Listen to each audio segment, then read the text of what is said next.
This is Lean Life by Paul A. Akers. Copyright FastCap Press. To find more details and added insights, go to paulakers.net. And now, Lean Life, written and narrated by Paul A. Akers.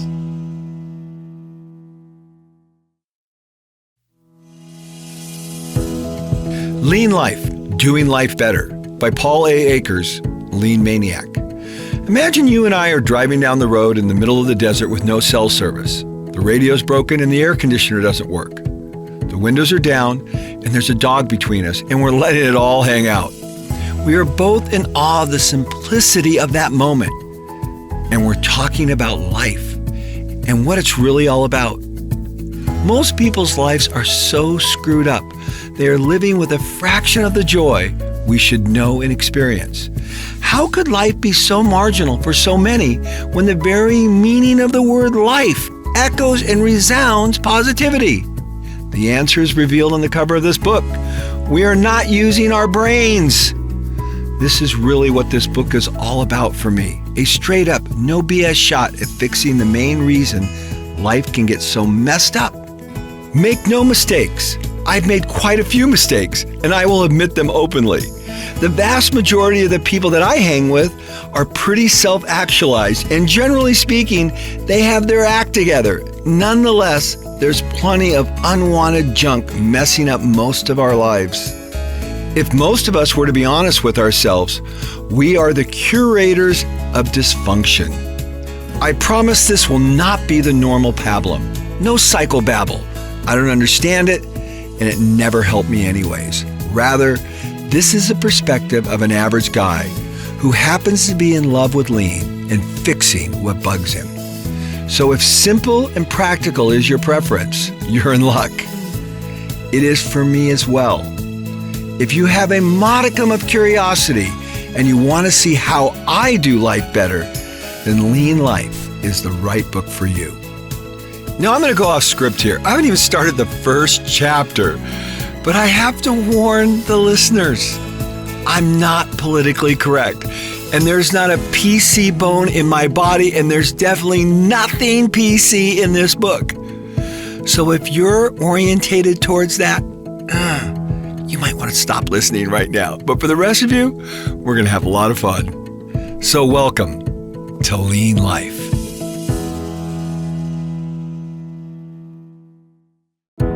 Thank you.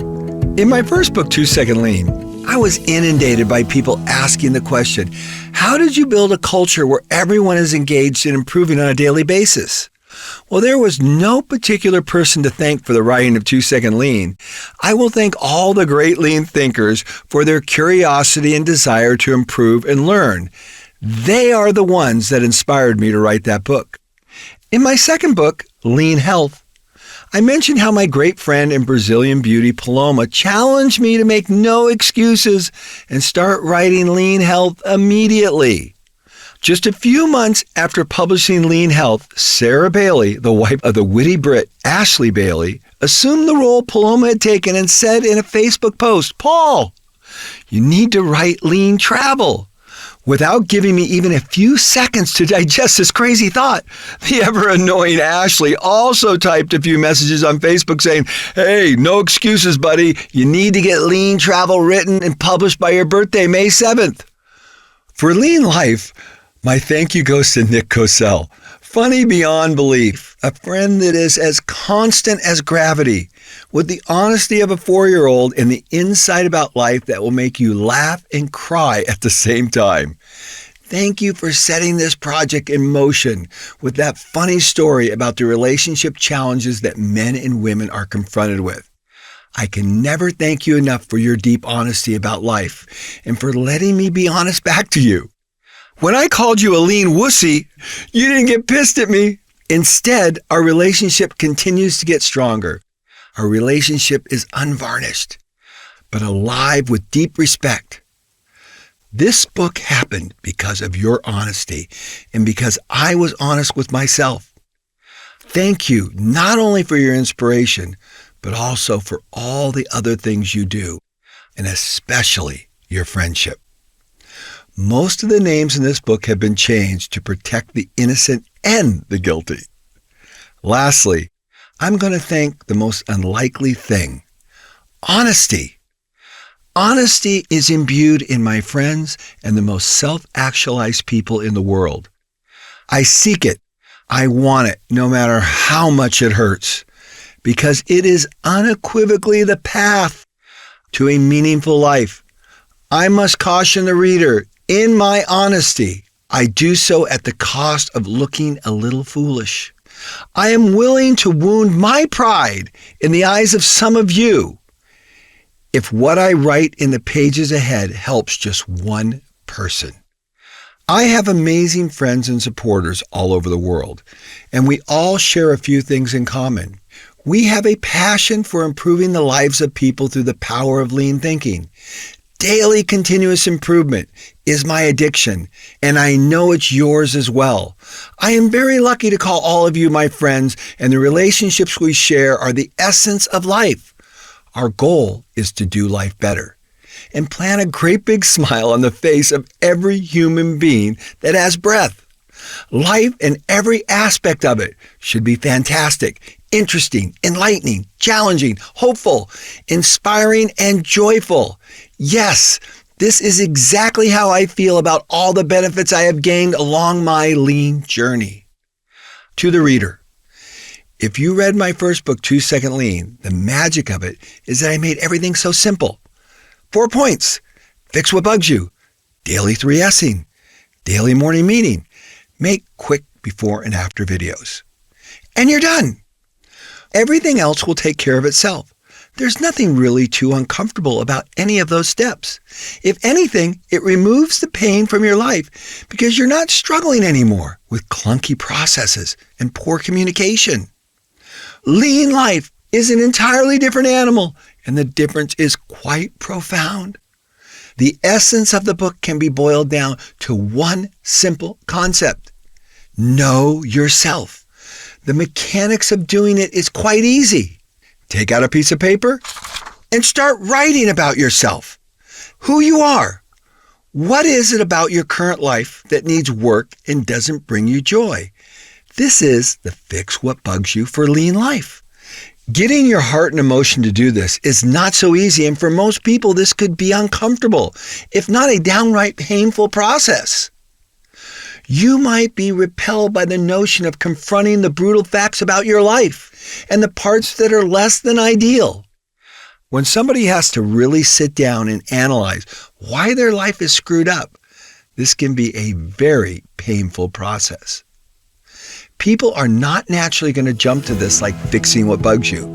So reader beware. It's not as easy as 2 Second Lean, but I guarantee if you get it right, it's 3 times more satisfying.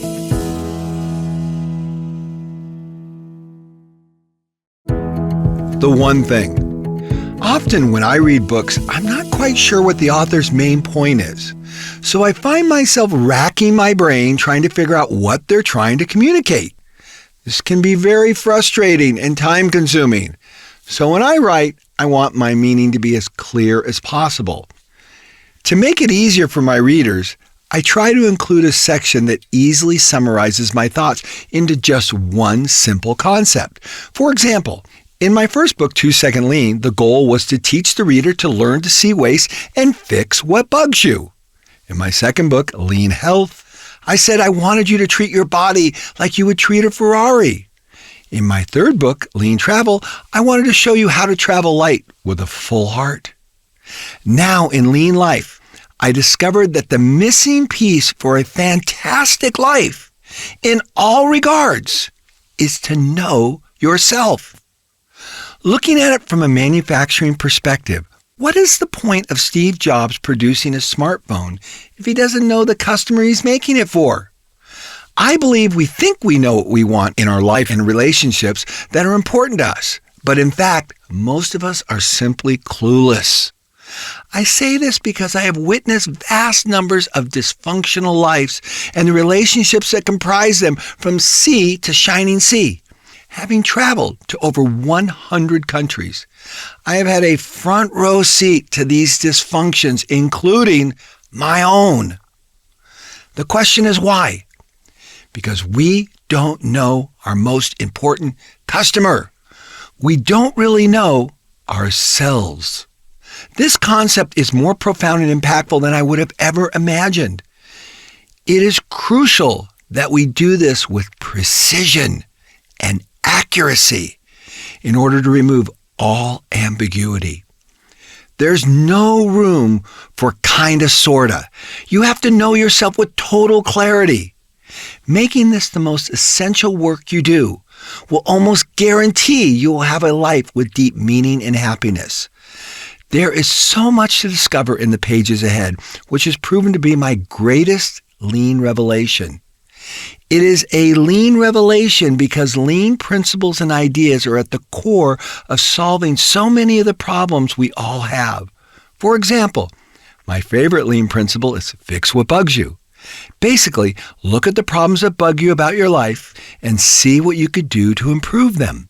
Perhaps the greatest secret that most of us never really understand is discovering that our problems should make us happy. Why? Because the process of solving your problems is the most intense and effective exercise for your brain. The best thing about it is you are exercising your brain and improving your life.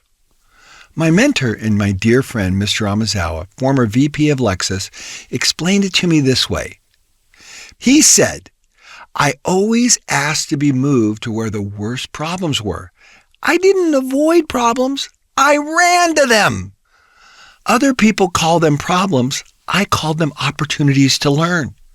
Opportunities to have a significant life and improve the work for the thousands of people that I was responsible for. Just a few days ago, as we finished our 26th Japan study mission, the team was about ready to get off the bus. Mr. Amazawa leaned over to me and said, Paul-san, you know, this is the best team we've ever had. I replied, I know. It was an amazing 4 days.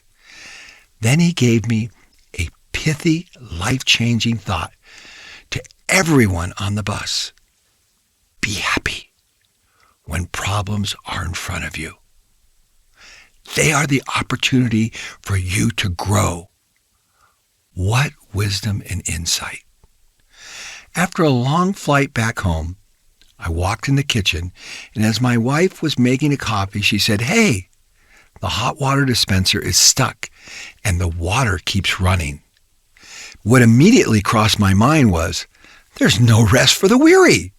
I just traveled 14 hours, and I can't even walk in the door, and I'm already faced with fixing something.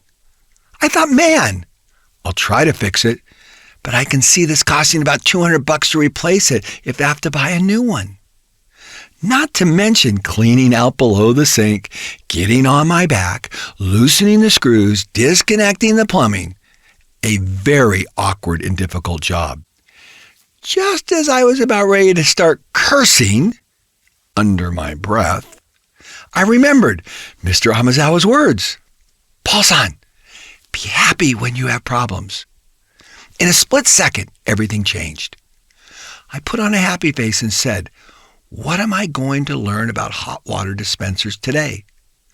For the next hour, I took it apart piece by piece, screw by screw, found the problem. I filed the ridge off a small piece of plastic, sprayed a little lubricant, and it was back in perfect working order. Solving problems are simply an opportunity to develop yourself. They are not a problem. They are a master's degree in life. You don't get the master's degree all at once. It's sequential. One problem after another, small and insignificant. The next thing you know, you're a master. Taichi Ohno said it best. You don't have to solve all your problems 100% the first time. You just need to improve them and build on every improvement for further improvement. Your problems first. Mr. Miwa, A friend of mine from Japan gave me another powerful insight. So much of the time in a day can be unproductive, and by the time 5 o'clock rolls around, you have so little to show for a full day's work. Sometimes right in the middle of those 8 to 10 hours, there's a sparkle of discovery. All of a sudden, the problems you were facing could now be solved with this new understanding. The reason I love to solve my problems is it leads me to the sparkle of discovery. One thing's for sure, if you're a lean thinker, don't ignore your problems. Fix your problems first. Now I'm going to go off script here because this whole idea of being happy about having problems is so powerful. Ever since Mr. Amazawa said that to me, I have been utilizing and deploying this new way of thinking on a daily basis, hour by hour. The other day, I had the motor go out in my table saw in my wood shop at home. And this is a $10,000 table saw, very expensive.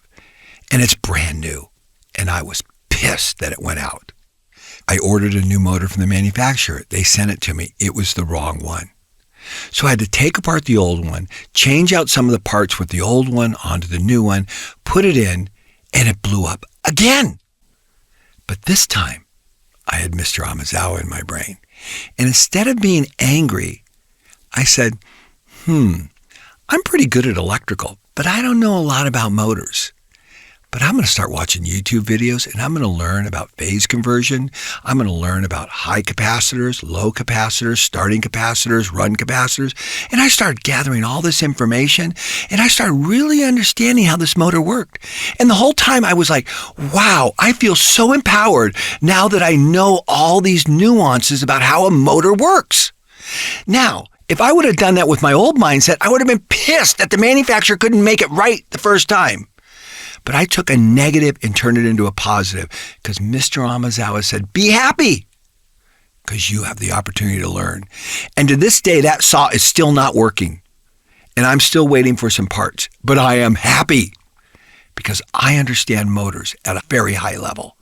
This is a very powerful concept. You have problems in your life. Stop running from them. Embrace them. Learn. Grow. Use your brain for exactly what God intended it to do. Solve problems. Back on script. This reminds me of a good friend of mine who is now deceased. But at 82, he said, Paul, the problem with me is I married a nun. She never wants to have sex. Instead of Bill dealing with the problem, he lived a lifetime of misery and regret. Another friend and successful businessman that was about 75 years old and had everything you could imagine. A beautiful family, amazing business, mobility. I remember asking him if he had any regrets in life. In a split second, he said, I had a terrible sex life. I'm not purporting to have the answer for either of these men, but the point is they both had problems and they never dealt with them. They were both super smart people. When I'm speaking, I often joke that lean is not for super smart people because most of them have genius disease. They think they have all the answers instead of realizing they don't and that they need to humbly find them. As a lean thinker, you cannot allow these problems to be swept under the carpet. Children hide their problems. We need to deal with them and find solutions. Lean ideas and solutions are so practical and often require some really hard work. But as the solutions unfold, they can make you smile when you see them work their magic. Whether it is on the shop floor of the manufacturing plant or with your family and the ones you love, lean ideas work. In addition to summarizing the entire book with one phrase, I always put a simple, to-the-point summary at the end of every chapter called The One Thing. It's a phrase or sentence that captures the meaning of the chapter and helps you remember and apply it to your life. So look for it at the end of each chapter. Feel free to skip ahead and read the one thing first before you read the rest of the chapter. Whatever works best for you. You're the customer. The important thing is that you don't struggle to understand and you can easily apply the important stuff. Enjoy the read. Paul. The One Thing Life is simple. Do a few things in the right order, and life will be a great big smile.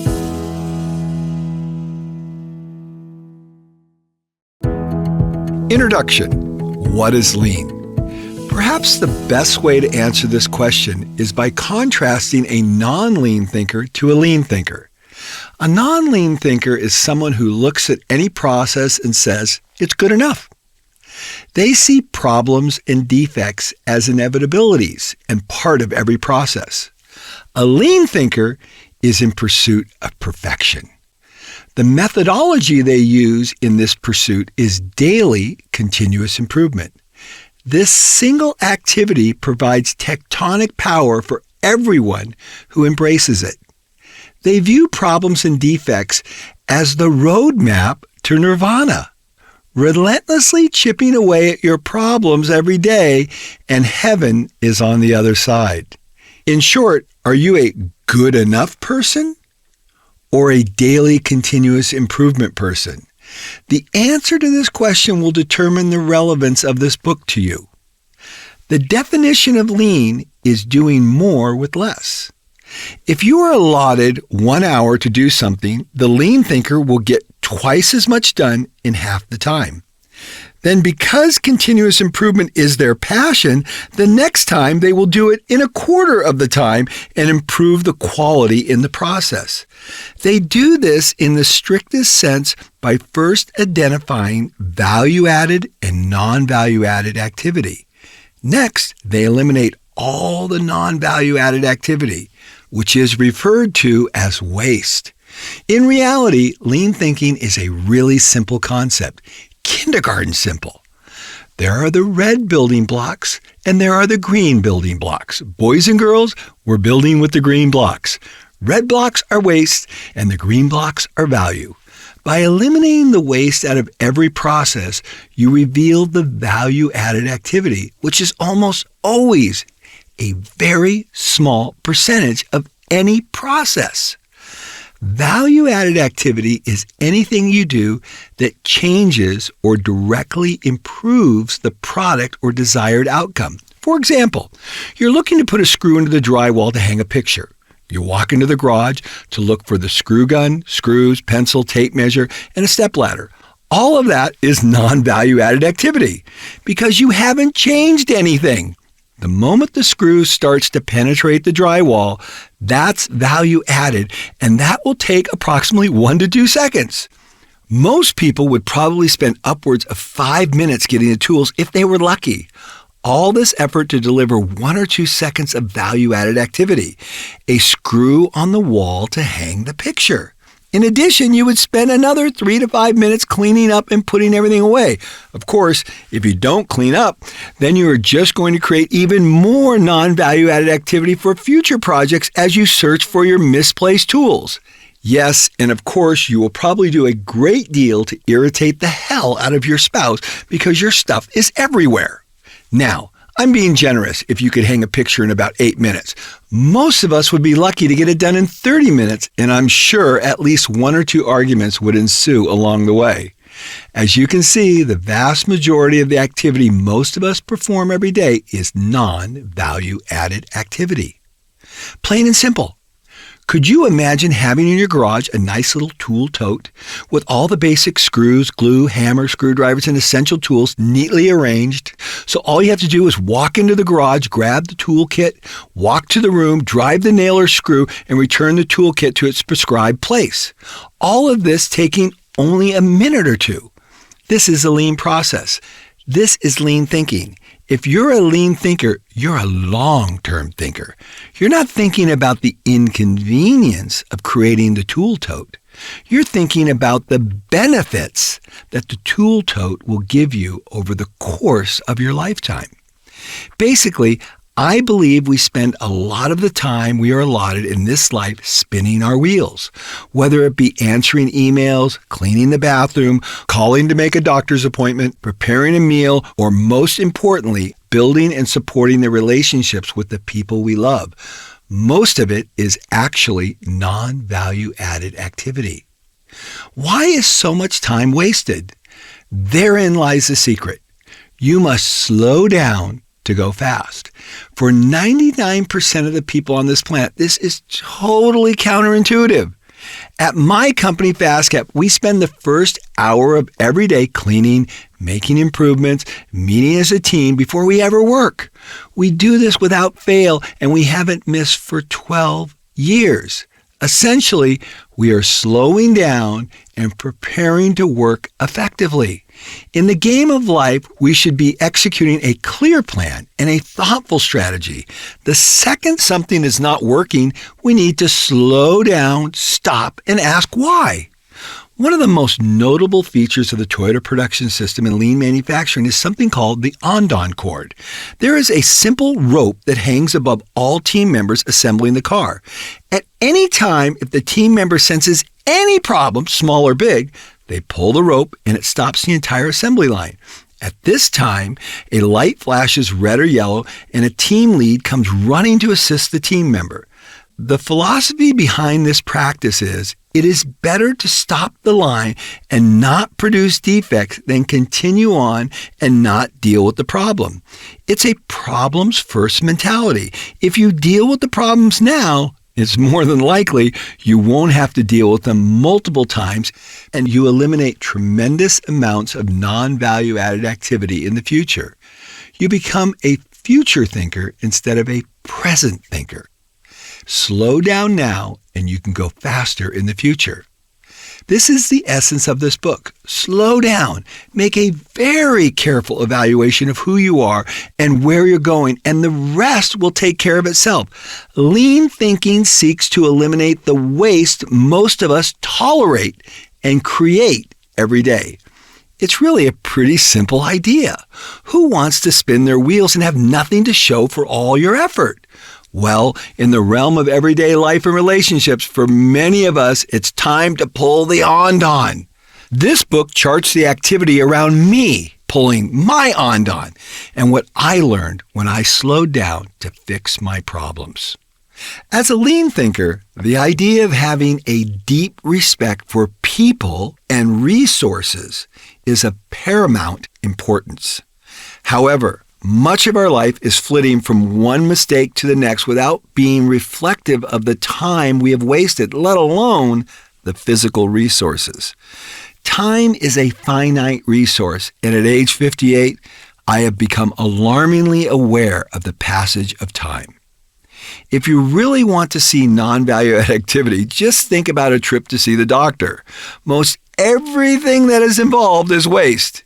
In most cases, the doctor looks at you for about 5 minutes and makes the determination as to what the problem is and the treatment that will be prescribed.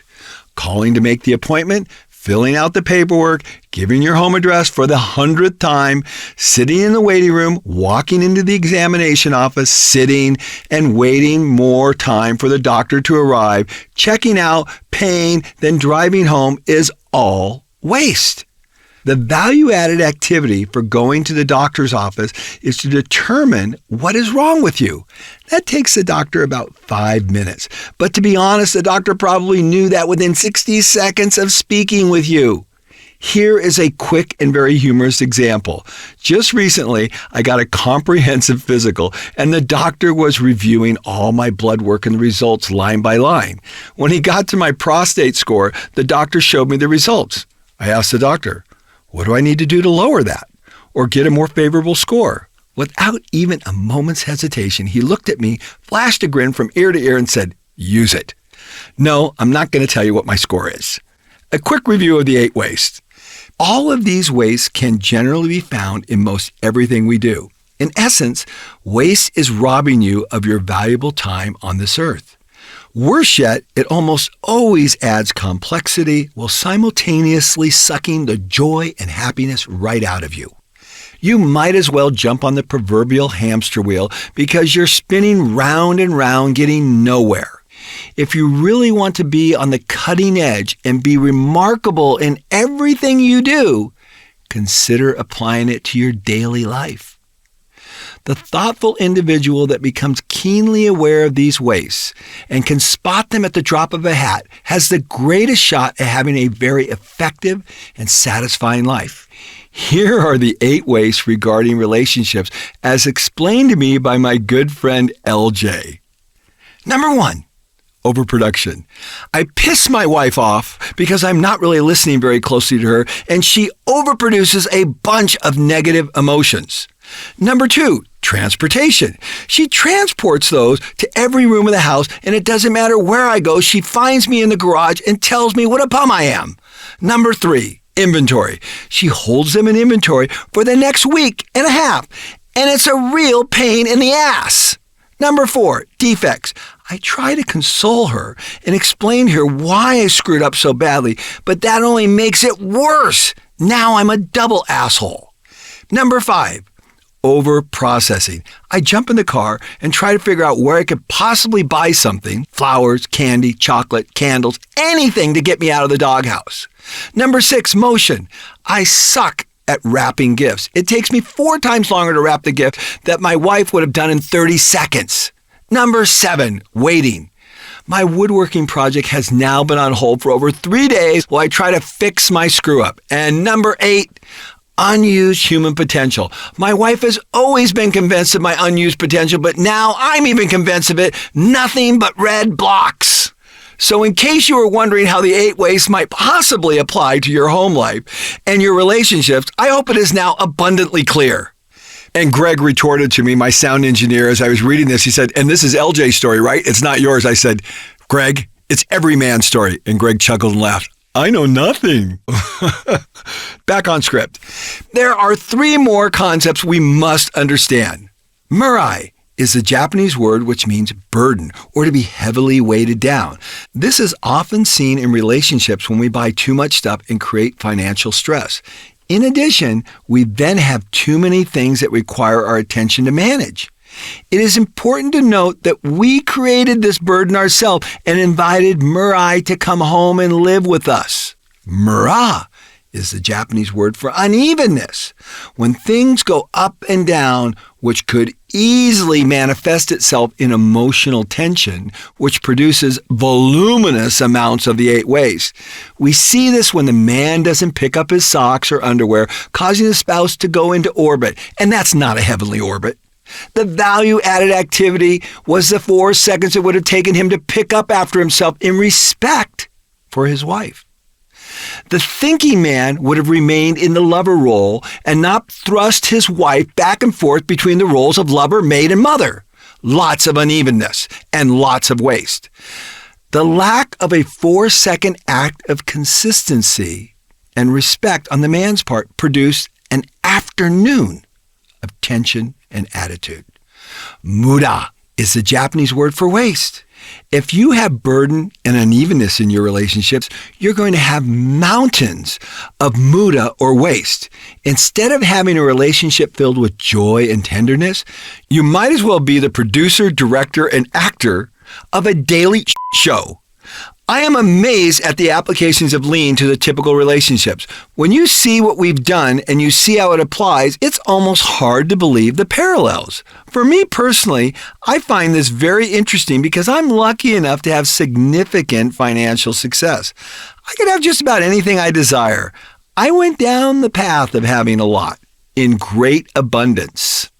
Unknowingly, all of this inventory and overproduction created burden. Not because I couldn't afford it, but because I had to manage it, and it distracted me from the things that were really important, like my relationship with my wife.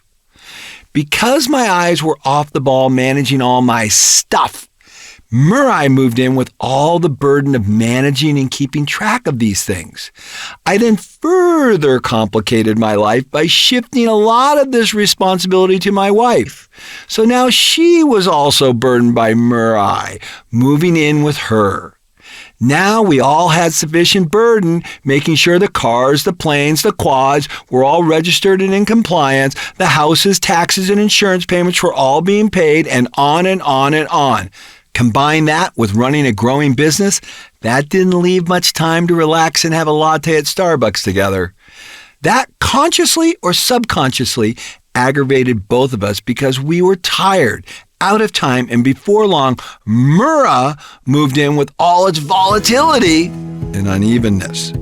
So now that we have all these unwanted guests living in our house, let's get started with Lean Life. The one thing, you have some unwanted house guests.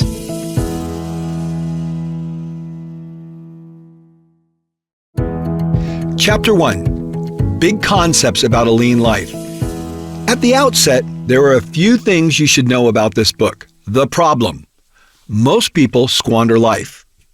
In the lean vernacular, most of the potential of our lives is never realized and simply wasted.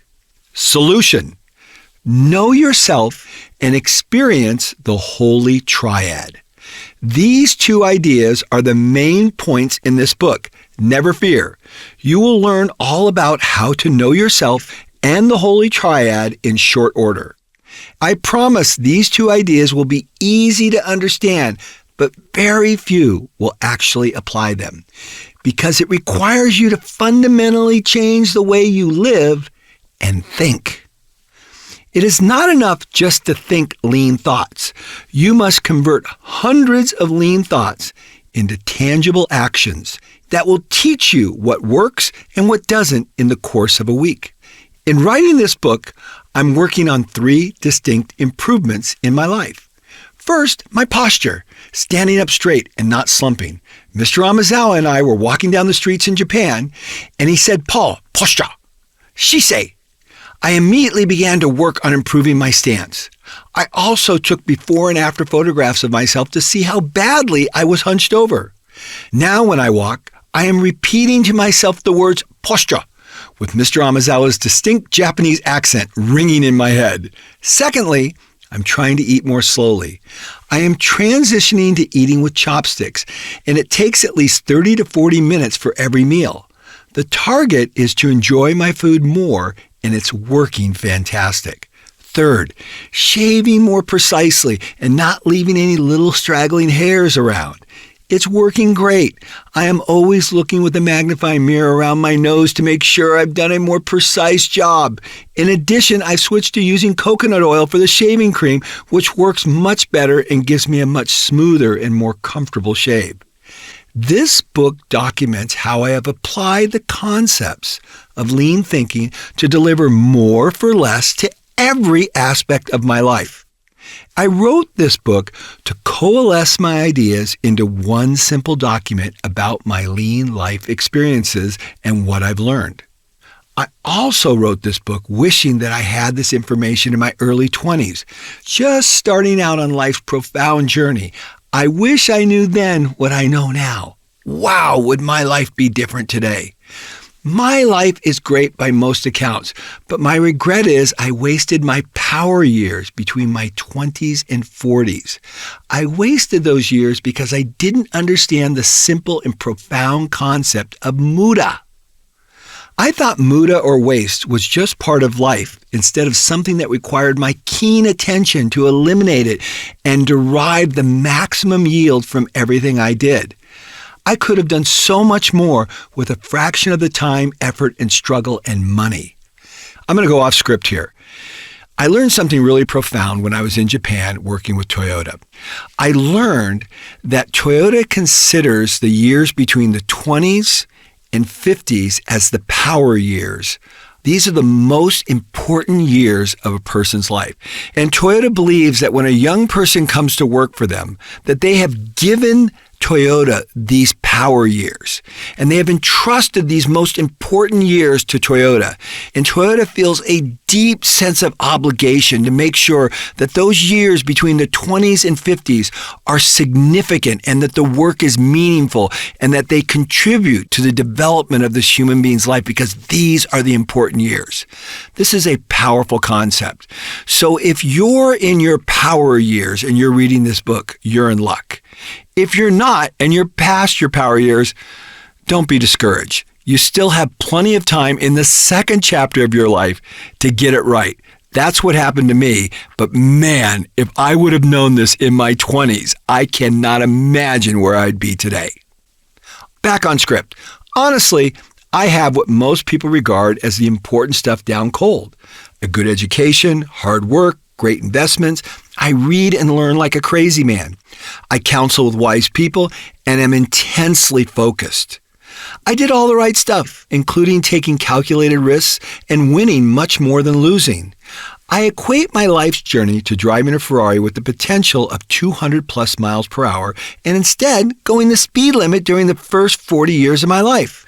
I was doing 65 miles an hour, nice and steady, making good progress down the road of life. At 40 years old, I started learning the power of lean thinking, and overnight, I doubled my cruising speed to 130 miles an hour. Then, at 46, at the end of my power years, I started asking, what if? And I discovered this Ferrari could do 110 in the corners and 185 miles an hour with ease in the straights. I now understood that I was not even close to discovering the full potential my life could experience. To be blunt, I left a lot on the table. I was like a beginning pilot in command of the space shuttle. Through a little bit of navel gazing and a whole lot of deep reflection, or hanzei, this is the Japanese word to be reflective and look back on your mistakes, I unlocked a few secrets to life. This book is my high-performance driving course on how to do life a lot better. What motivates me is the belief that life is short, and to waste a single second of it is a tragedy. Life is not a rehearsal. It's the real thing. It's showtime.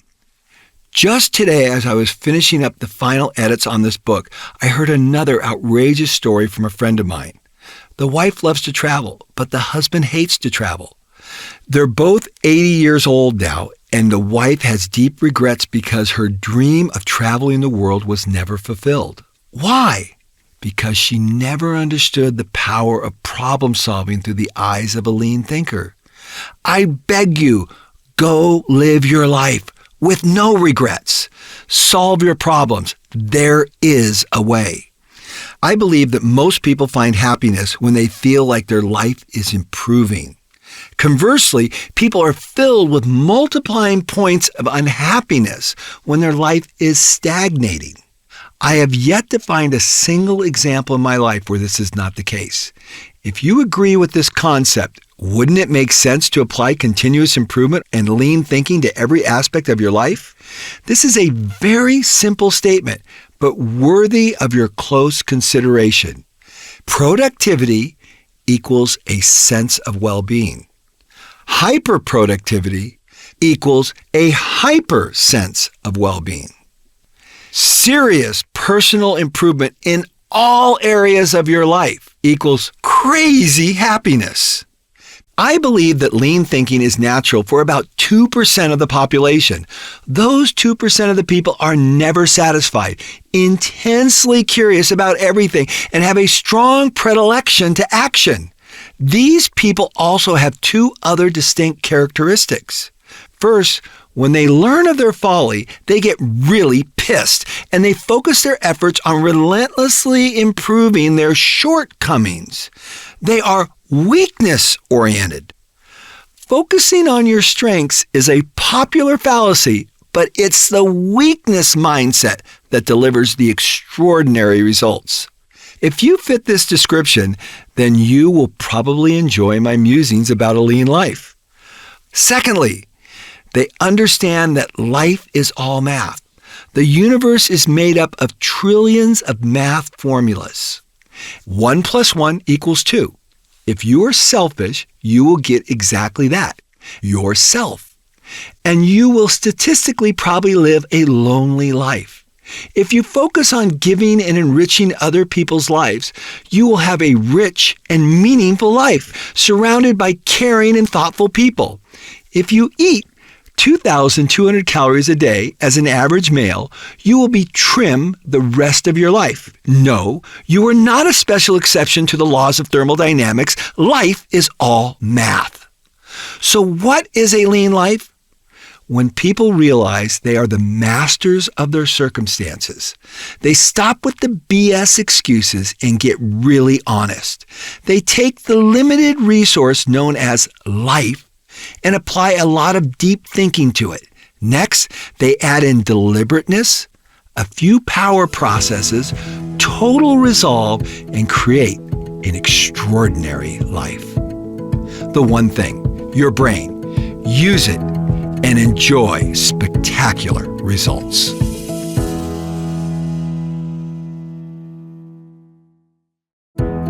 Chapter 2. It's your brain. I can't teach you anything. I can only show you what I'm doing. What you do with the information is entirely up to you. The moment I become a teacher, I'm elevated above you as a student. My desire is to simply be an example, not a teacher. This is less pressure for me and probably more appealing to you. Lean Life lays out in simple terms how I brought a lot more happiness into my life. My life is not perfect, but the things that used to really bug me don't anymore. My life is improving in all the important areas: career, health, and my relationships. Most people's lives are in a slow, steady decline in at least two of these important areas. Most people have a short list of, I wish I could change that. I personally don't feel that way. Why? Because I started using my brain and stopped allowing my emotions to co-opt my daily decisions. To quote Edward Deming, I gained profound knowledge about the workings of life. It is my observation that most people make decisions 60% of the time based on emotion or how they feel, and give only 40% of the weight of their decisions based on serious, deep thinking. I can hear many of you saying, Paul, I think deeply about life, and my retort is, show me the evidence. We tend to be whimsical creatures that are easily pulled and persuaded by the tugging on our hearts. I have concluded that if we could flip that ratio to 60% intellect and 40% emotion or heart, we would all have a lot better life. It behooves you and me to connect the dots. Our actions and behaviors are perfectly aligned to get exactly the result we are getting. Here's an example I can give that everyone can relate to. You have personal problems at work with a fellow worker, but instead of dealing with it straight up, you keep putting it off. The very act of putting it off just propagates mountains of wasted time and emotional energy, not to mention a lack of focus on your work and in your obligation to create value for your customer. The fact that you are not willing to deal with this directly is the 60% emotional side.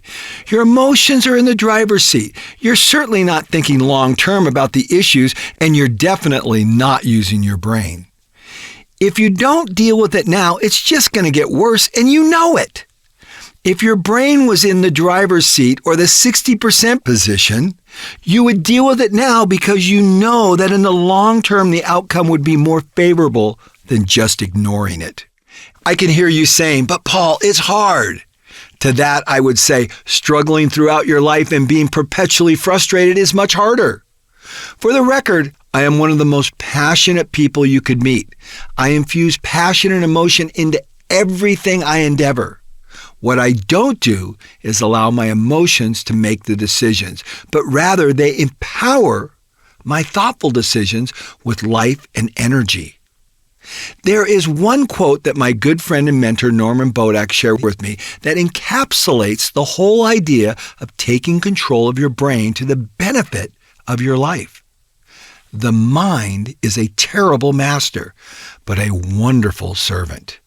Translated, if you don't take control of your mind, it will run wild with all kinds of crazy urges, like eating a half gallon of ice cream while standing in front of the fridge.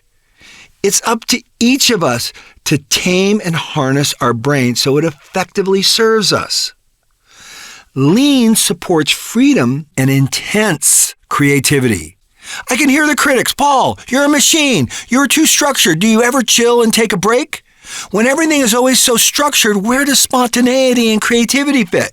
The answer is everywhere and with everything.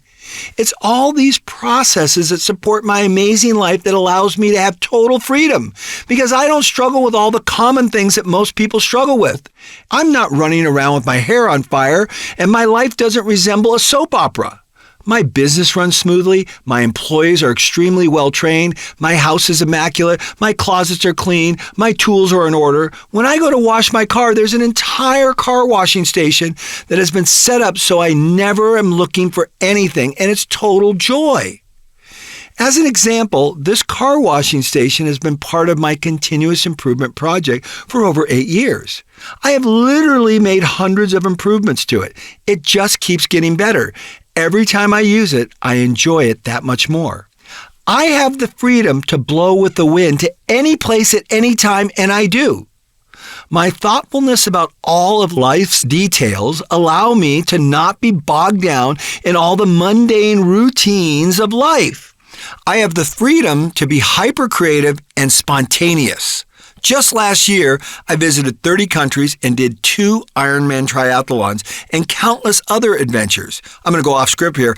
I rode motorcycles in 17 countries. Imagine that in 1 year.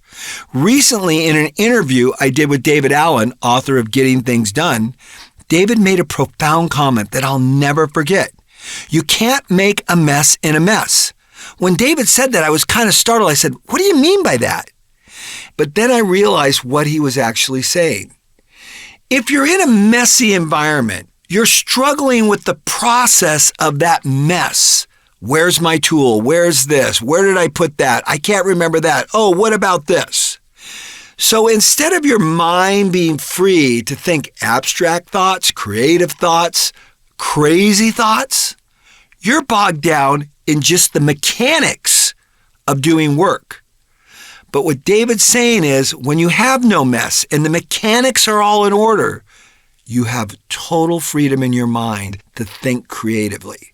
And I have seen this play out over and over again. I've seen more people start to 3S their work area, start to 3S their home, and they say, "Wow, I've never felt such freedom. I feel like I could think about all kinds of things that I never thought about before because work was always so arduous." This is the meaning of what David's saying.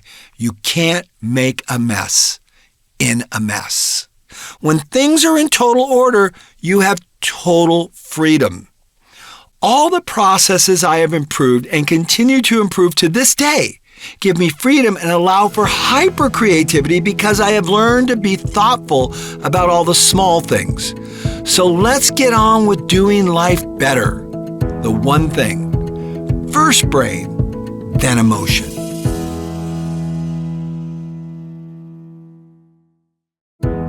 Chapter 3, Epiphany. Twice in my life, I've had an epiphany, an experience of sudden and striking realization. The first one when I was 37 years old. I was driving down the road and I heard a non-audible voice say, "I don't make junk, and I made you with a purpose to do something great." At that time in my life, I was questioning what direction I would take. Would I continue to be self-employed or try to go to work for a local oil refinery and provide a more stable future for my family? What direction would I take in order to create a strong, lasting future? Those words were so reassuring. Even though I didn't hear them audibly, the irony of the timing was that I had applied for a job at a local refinery that would give my family great stability. This was a highly sought-after job, and over 800 people had applied for it. I was one of 2 people that got an interview. I knew many of the people at the refinery who were pulling for me to get this position, and I was well qualified. I thought it would be next to impossible for me not to get it. Shockingly, I was not chosen, and I had to readjust my sights on what the future would hold. I suppose this epiphany could not have come at a more perfect time. The words I heard were as if I was listening to them being spoken to me today. I will never forget them. If they were written in the sky or tattooed on my hand, they could not have been more clear. I don't make junk. I made you with a purpose to do something great. I wish I could explain it, but I can't. I can only tell you that they were more clear than anything I ever heard in my life. From that point forward, I stopped questioning my ability and my capacity to do something great. I never again listened to the naysayers and the people who said I was stupid or my ideas were not good. I saw every situation as an opportunity to improve the way I did my work and the way I conducted my life. Everything changed at that moment. I didn't fear rejection or let the cynics affect my thinking. A few months later, I invented my first successful product, the Fast Cap, a peel and stick cover cap to cover screw holes inside cabinets. If I told you the number of people that thought I was crazy to quit my existing job as a cabinet maker to pursue this, I could fill a small auditorium. But having had my epiphany, I was done living in fear and by the scrutiny of other people. 20 years later, as I write these words, FastCap does tens of millions of dollars of business with 800 products and distribution in 40 countries. Needless to say, that was one amazing epiphany. 8 weeks ago, I had my second epiphany. In the scheme of my life, this one is equally as important because it unlocked the ability to understand life. As I was observing many of my peers, people who are notable with their business success, I made an observation that I'd never made before. I saw a pattern that I'd never observed. No different than when the famed scientist Alan Turing broke the Enigma code during World War II.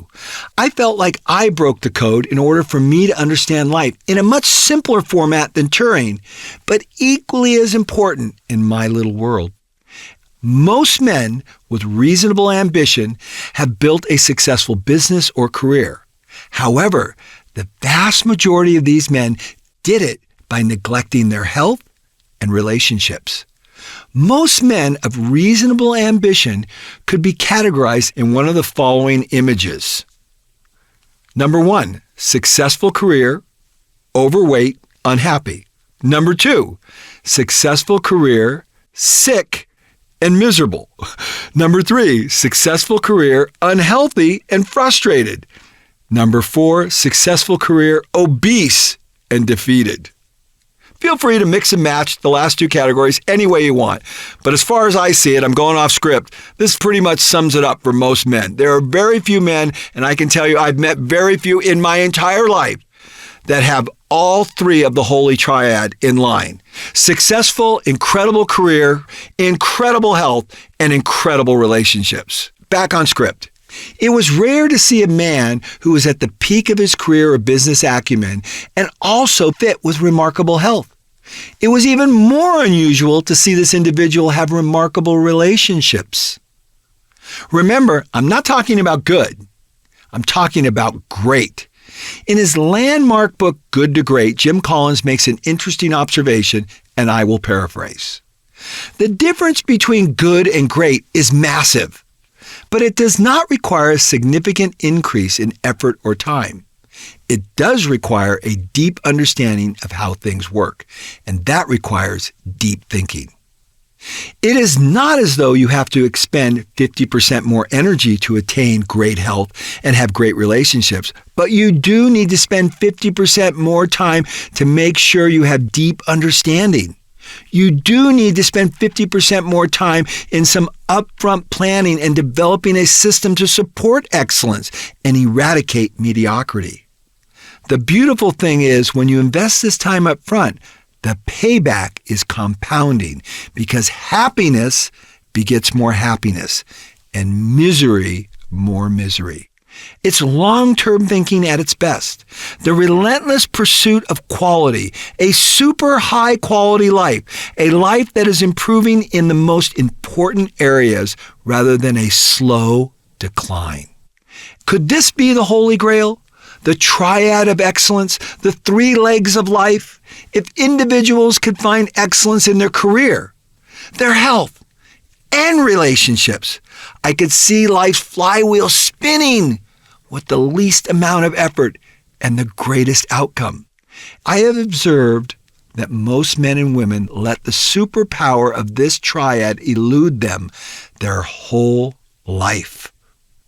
Most people spend more time on their to-do list than on the details of their life plan and deep self-understanding. It was all beginning to make perfect sense. Why are so many people living with compromised health and dysfunctional relationships? The answer is a combination of the following 5 reasons. Number 1, We only have enough energy and time to focus on one of these important 3 areas. Number 2, society accepts the idea that declining health and relationships are par for the course. Number 3, our masterful ability to cover up our deficiencies with baggy clothes and fake smiles and small talk. Number 4, we are not predisposed to thinking deeply about the important issues in life. Thus, we lack profound knowledge about ourselves so we can improve our precious lives. Number 5, we have accepted the compromise that we can't have it all. Even if we could, it would be way too much effort and struggle. The one thing, the holy triad, career, health, and relationships.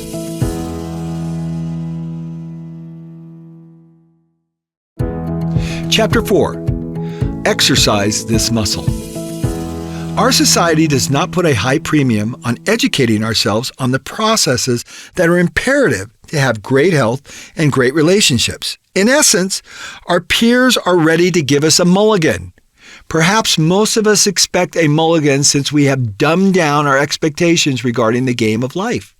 Honestly, this low standard disgusted me regarding my own life. So I set out to do something about it. You see the different contrast in expectations clearly in Japan. Recently, a train left the station 20 seconds early, and the train company issued a national apology for any inconvenience it might have caused its customer. Not a single customer complained, but they still felt the necessity to both apologize and make sure it never happened again. In the United States, you'd be lucky to get an apology if a train was 45 minutes late, let alone leaving early. We need to change our standards and expectations, and the superior outcomes will follow. I'm going to go off script here real quick. I went to school in Germany. I'm half German, and the Germans are known for precision and being right on the money.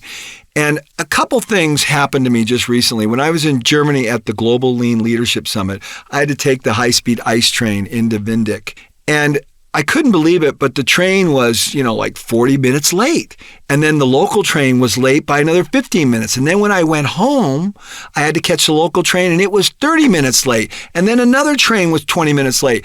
And the whole idea of German precision was like, what happened to it? The standard got dumbed down because when I went to school in Germany, everything was right on the money. But there is that example of that progressive decline in standards. And I see this everywhere. I'm not picking on Germany. It's just as bad, if not worse, than the United States. The point is, we should not accept a decline in anything. Things should be getting better. We should hold the rope tight, hold ourselves to high standards, and enjoy life to its fullest. Back on script. If you're successful in your business, finance, or career, it's more than likely that you had some kind of plan or roadmap. Most people have spent a reasonable amount of time reading books, educating themselves at conferences and universities regarding their life's work. However, most of us have not applied the same amount of diligence to deeply understanding our health and relationships, let alone creating a plan and executing it. Our idea of researching viable solutions is thumbing through a tabloid while checking out at the grocery store. Give me a break. In this book, I suggest one simple mantra. Exercise this muscle, as I point to the brain atop our shoulders. If we were to use our brains even for just a fraction of what we use it for on the other things in our lives, I think the outcome would be astounding. This is the premise of the book. How do we develop a plan to first and fully understand ourselves? And secondly, it behooves us to have the same deep understanding about the people we are in close relationships with. This book is not a scientific treatise on psychology. It is simply my musings about my life and the observations as a well-traveled and experienced layman. 10 years ago, I started my deep thinking about my life and happiness. For the record, I have been married for 36 years, which in and of itself is amazing in today's day and age. On top of that, I started my amazing company with my wife, and she has been working alongside me the entire time, and now even my children work for us. We have one big happy family. Not all the time. We have overcome many difficulties. I think the important thing is that we're still together, and even more incredible, that we all work together every day. I know many family members that can barely manage the obligatory Thanksgiving and Christmas, let alone function at a high level every day together at work. God bless nepotism. I subjected my family to a real pressure cooker, and honestly, I don't think it was all that beneficial. The fact that we survived it is truly amazing, but for me, that's not good enough. I want everything in my life to be excellent. I remember listening to my father tell me that he never strayed from my mother and that he was quite proud of that, but inside I knew he was very frustrated, like many men are. He would tell me, "Do you know what I could have accomplished if your mother would not have held me back?" To the women reading this book, don't hold your man back. Encourage him at every opportunity to reach his potential. He will love you deeply for it. But even more importantly, take the time to know him at a deep level. Men, the same is true for you, but times two. I think of Henry Ford's wife and her deep belief in her man, and look what he accomplished. The same is true for Carl Benz, co-founder of Mercedes-Benz. His wife believed in him when he gave up, and she drove his new invention into town to show to the masses. This story of women not making the difference, but being the difference between a man's success and failure is repeated millions of times in history, and it's worth taking note of it. The flip side of a man's pursuit to conquer the world also requires a man to be present for their spouse and to know them deeply. That requires regularly going to dinner and having meals with your spouse where there's no cell phone and you're talking about something other than business. I know for me, I can be very myopic once I lock on to something. Everything else becomes secondary, and this is not allowed in the context of a lean life. This seemingly benign activity will fail you. It is juxtaposed to one of the most important tenets of lean, which is a deep respect for people. You don't just wake up one morning and have this deep respect. You practice it day by day. You begin to see that the universe is organized around the principle of respect, and it is in your best interest to embrace this magical concept. You're not being respectful when you're looking down at your cell phone and you're out to dinner with the one you love and you purport to care about. That cell phone in your hand is like a glowing neon sign that says, the person on this phone is more important than you. My daughter taught me this by taking my phone from me when we go to Starbucks. This may seem like some cute game, but it is a powerful reality that every man must fully understand. The small act of being totally present when you are with the one you love is the gateway to a life of love and success. To illustrate this point, I want you to consider something. If 20 years ago a scientist said, I'm going to be able to get everyone in the world to have a hunched posture looking down, most people would have laughed. But look around. Stop what you're doing right now and look at the posture of most people in the world. Young and old, we are hunched over our phones looking down. We look like some primate knuckle dragger, not a human being upright, looking each other in the eyes. This is why I love lean concepts. They are so simple and practical and effective. This small, pragmatic process is the equivalent to delivering a dozen roses every time you're together. Life should be remarkable for both men and women, and accepting anything less than excellence is the exact bubble I want to pop. Why do so many people settle for average when excellence is easily available? I want everything to be excellent. This is why I'm writing this book, because I struggle like many people struggle. There is a better way. I'm convinced of it, and I found it. For whatever reason, I have always had a strong predilection to improve everything in my life. I've always loved it when things are getting better. I'm sure it is partly because chemicals are naturally released inside of us when we experience a move in a positive direction. Basically, I'm a drug addict, but on the natural substance of satisfaction. My life is on a steady incline of accomplishments with my business, my health, and in most of my relationships, but not always. Basically, I stopped getting pissed, angry, and riddled with excuses and started thinking deeply about what I was really doing. The people who would probably be most drawn to this book, though, will be the men who are unhappy with their current health and relationships and want to figure out how to make it better. They just want to know what the hell they did wrong when they were filled with such good intentions. These men will be typically in their 30s, 40s, and 50s. All the people that read this book prior to its release were in this age demographic, and the book resonated with them. These men would say to themselves, I was hoping things would have turned out much better than they did. That is the problem. A great relationship requires much more than hope management and wishful thinking. Lastly, I would love this book to be relevant for women as well. Whether or not it is, I'm not sure. I will do my best to integrate their thinking into the content because it is so important that men truly understand a woman's perspective and where they are coming from. I've had many women pre-read this book and I've gotten very favorable comments. Here's one from Ashley. Hey, Paul, I have to say, I really enjoyed reading your stuff last night. It was so strong. But the best part is, it's so true. If something sucks or someone's lazy, you call it as it is. I find your delivery to be intense, straightforward, and so honest. I think reading this will either light a fire under your butt or intimidate you because you're not sure you have it in you to make these fundamental changes. I'm a prime example. If I was reading this a few years ago, I would have felt that this was bigger and better than what I could achieve. Today, after 1 year of doing lean in all aspects of my life, I have confidence and I am able to relate much better. At the end of the day, your words are not for the average pedestrian, but for the people who have begun their lean journeys and are ready to graduate to the big leagues. Thanks, Ashley. Ashley's comments have reaffirmed that women also appreciate straight talk and truth-telling. Men have just conveniently branded them as irrational. This removes men from taking responsibility for the lousy outcomes they are responsible for. In the lean world, we refer to all problems as management problems. Management has set up the bad systems and processes and then expect people to work well within them.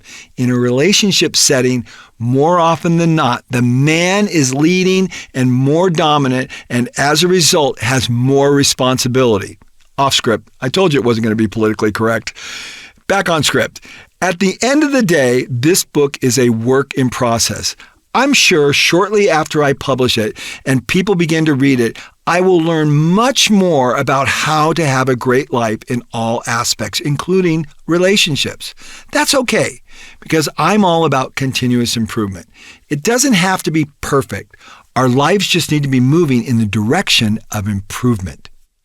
Venu Srinivasan, a good friend and one of the top industrialists in India at TVS Motors, explained to me when I interviewed him, we build knowledge through experimentation. We never get it right the first time, the second time, or even the 100th time. But if you keep trying, you will build knowledge so you can change your life. The one thing, exercise this muscle.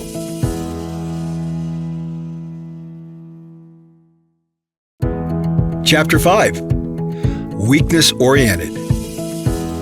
A few weeks back, I was sitting around the campfire with a bunch of guys listening to them talk about the relationships they had with their spouses. To be honest with you, nothing I heard surprised me because as I traveled, I met men and women who are unhappy about the relationships they're in. A few report to be happy, but to be honest with you, when you really drill down, most of them have a point or two of misery, but won't openly admit it. Let me give you one particular humorous, or maybe not so humorous story to illustrate my point. One time, when I was in Sri Lanka, I was with a taxi cab driver and we struck up a conversation about our families. I asked him how long he'd been married and if he had any children. He said he'd been married for about 12 years. Then he went on to say he was very happily married. I asked him what was the key.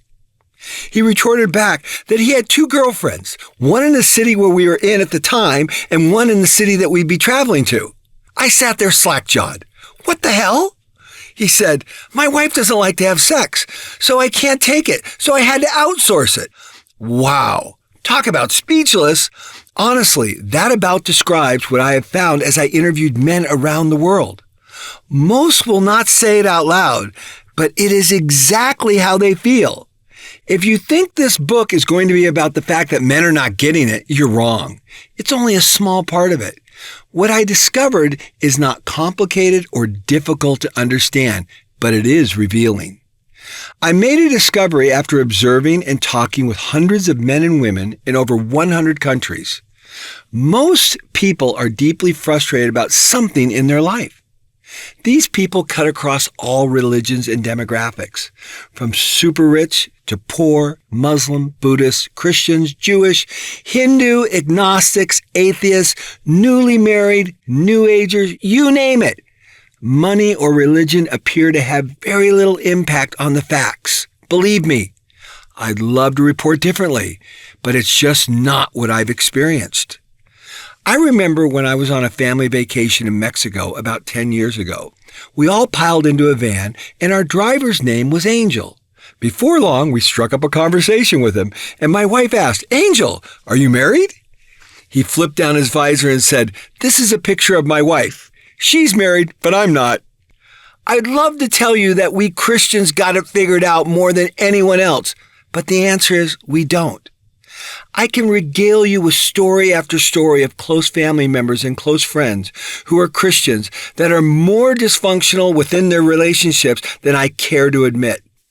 It appears that an awful lot of us in the human race seem to be doing the wrong things at a very fundamental level. That is the essence of this book. What are we doing wrong? How do we create a simplified process about doing life better that the average person can deploy and start getting it right? Unfortunately, for many people thinking deeply, it's just too much effort. It's easier to grab a bag of Doritos and sit on the couch and watch a movie. Most people have never looked deep into their soul and done a careful analysis of what it is that makes them happy and what they need. Probably because we are afraid of the answers and the actions it will require us to take. And for most people, it is just way too uncomfortable. That change, more than likely, would require a total about-face of our deeply ingrained habits and a hard assessment of our friends and family. I know this to be the case for myself because it wasn't until I was about 46 years old that I started to pin a document that is called, Are You Happy? Well, I'm not a big proponent of value stream mapping, and we don't use that tool regularly at my company. This document is essentially my value stream map for Paul. In this document, I took the time for the first time in my life to really analyze and get total clarity as to what it is that makes me happy as a man. I discovered so many things about myself that I never knew. For example, I learned that one of my deep needs was to be respected intellectually by my peers. In my deep reflection, I could rehearse many situations where I felt inadequate in my knowledge and my ability to articulate ideas and discuss issues. If I wanted to overcome this frustration in my life, to ensure it never happened again, it was necessary that I develop some different habits. Specifically, the countermeasure or habits that I changed were that I quit watching TV and I started reading a minimum of 1 book a week. It was no more than 5 years after I developed these habits that my speaking fee is $20,000 and I consult with companies from around the world. Can you imagine if I had not taken the time to write out this document that addresses my deficiencies and weaknesses? I have met and become friends with extraordinary leaders from all over the world. My life would have been a vapid wasteland in comparison if I had not changed my behavior to address these issues. The result is, I charted a new course to bring more happiness into my life, and I was successful in doing so. Unfortunately, this little activity that took me about 3 weeks should have been something that I did when I was a young man at 20 years old. I have shared this document with both men and women, and it inevitably resulted in their deep reflection. Many would stare at me and say, "How did you get the courage to ask yourself such probing inquiries?" It's simple. I realized 2 things.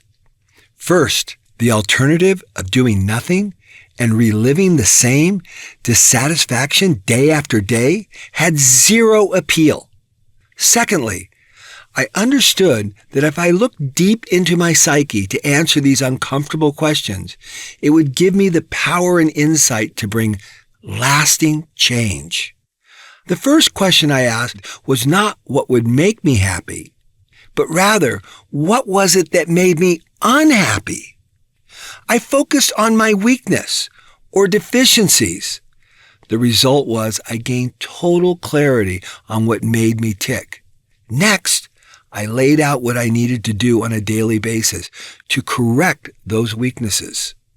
Right from the start, I will lay it on the line. We don't understand our most important customer relationship. Well, it is true that our customer is our partner, and we should position ourselves to serve them extremely well. But here is the hard thing to get your head around. We are our most important customer. To the extent we fully understand our needs and serve ourselves, that is to the extent which we can best serve our spouse. I know this sounds very self-serving, but I promise you that's not at all what I'm saying. Life is all about what you give, but you can't give what you don't have. And if you don't have peace of mind, and if you don't feel satisfied as a human being, and you live parts of your life in a vague haze of perpetual frustration, how in the world can you effectively serve the ones closest to you? A strong self with clarity and purpose and a clear process to achieve it will allow you to give more abundantly to everyone around you. It doesn't matter what we do to serve our partners. We will always be frustrated if our needs are not being met at the most basic level. I'm going to go off script here real quick. As Greg's listening to me read that, he goes, you know what this is like? This is like being on the plane, and they always tell you to put your oxygen mask on first before you put it on your child. Well, because if you don't get it on you and you're going to die, you're not going to do your kid any good. It all seems pretty basic. But for whatever reason, we all seem to be missing this in spades when it comes to our own personal life and development and satisfaction in the way we live. I will share with you in Chapter 11 a copy of the document, Are You Happy?, that I penned when I was around 46 years old. I hope that everyone will take the time to write out a similar document.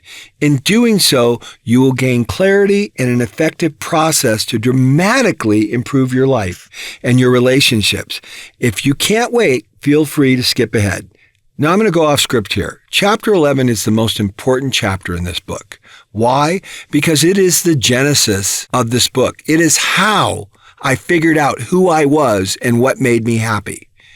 And you can skip ahead and read what I write there. It's about 10 pages long. It was a long document because it took me a long time to figure it all out and sort through it all.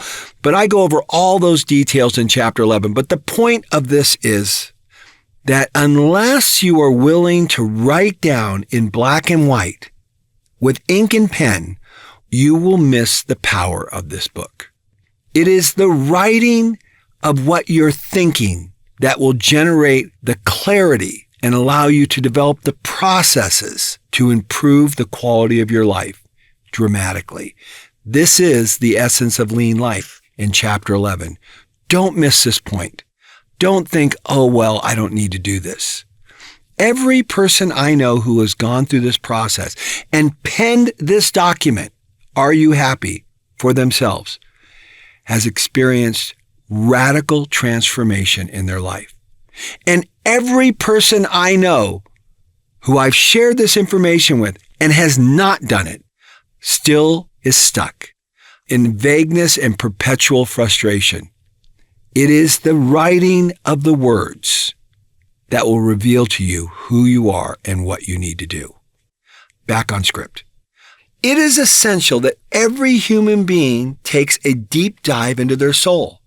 My good friend Richio Shingo once said, "You must know the facts and understand the facts. You need to get the facts, know them, and understand them very well." The one thing, there is as much mystery in a pen and paper as there is in love at first sight.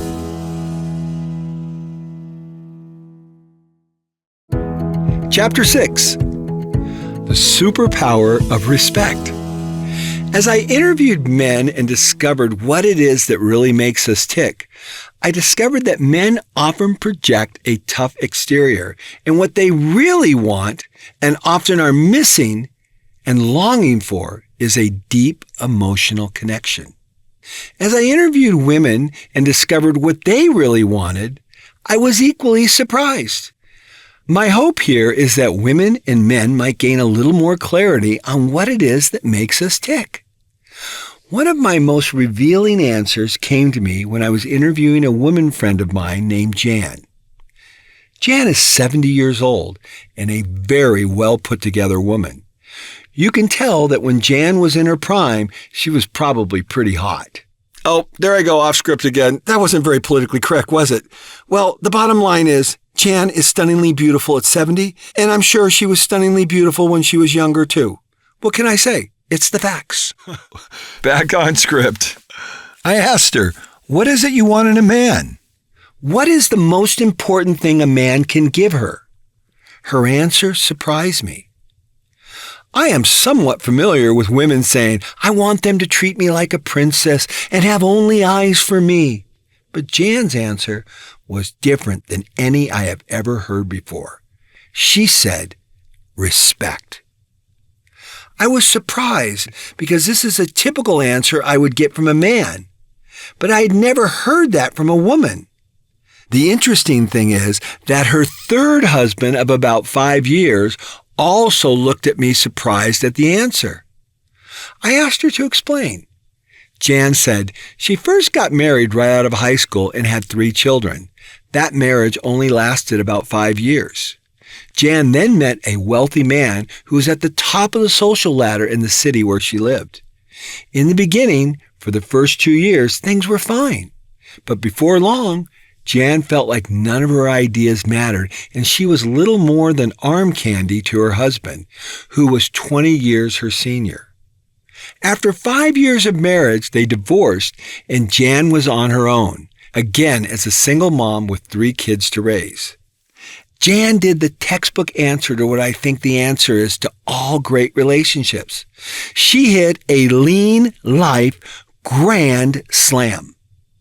Jan went back to school, got an education, a great job, and earned the respect and admiration of her former husband. A few years later, they remarried, and he never treated Jan disrespectfully again. Jan said they remarried and were happily married for 35 years until he died. Jan had total clarity on what was important to her. She fortified her weakness and played the game of life with knowledge and understanding. The interesting thing about this is I was on a 2-week trip with Jan and her husband, and I got to know her very well. When I first met her, she was very friendly and a winsome person. We got into a technical conversation, and she said something that made me think she was not up to speed on the topic we were discussing. For a moment, I started to be dismissive, and I caught myself, and I reeled it back in. 2 days later, I decided to interview her for this book and get her opinion on life and relationships. When she gave me the respect answer, I was so thankful that I didn't say anything that could be interpreted as a man looking down on her. Jan is a very capable woman and is deserving of all my respect. The trip we were on was a 2-week scuba diving trip that was very technical. Most men would have shied away from this trip, but not Jan. She got her nitrox certification and was diving with sharks in the open ocean with all the other men. To say the least, Jan is a kick-ass woman. And me looking down on her because she was not up to speed on one subject would have been gross negligence on my part. Now I know what really is important to Jan, and that information is invaluable to us having a great relationship. The one thing: respect is a powerful concept. Learn it, live it, and fall in love with its magical powers.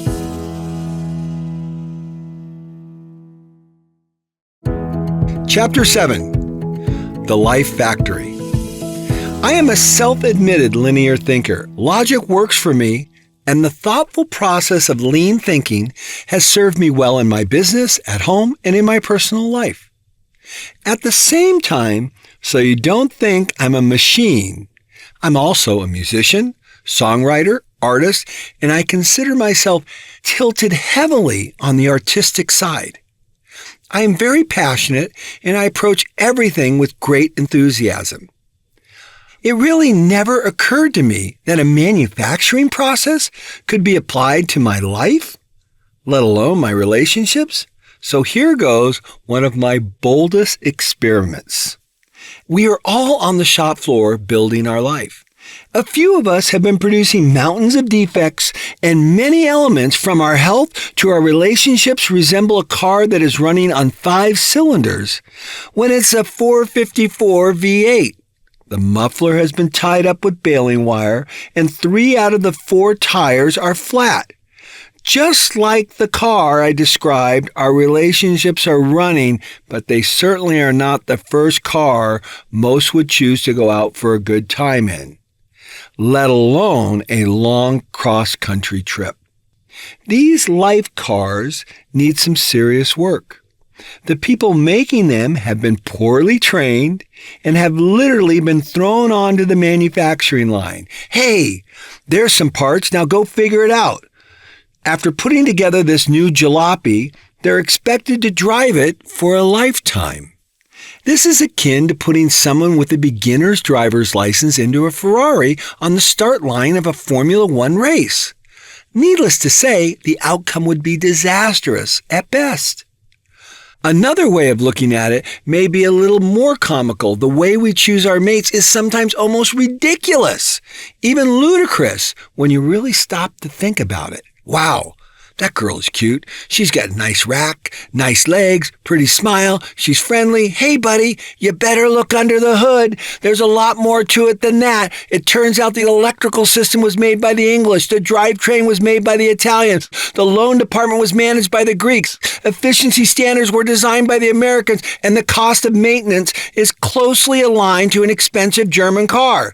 Hey, guess what? You got one hell of a problem on your hands if you're going to buy that car.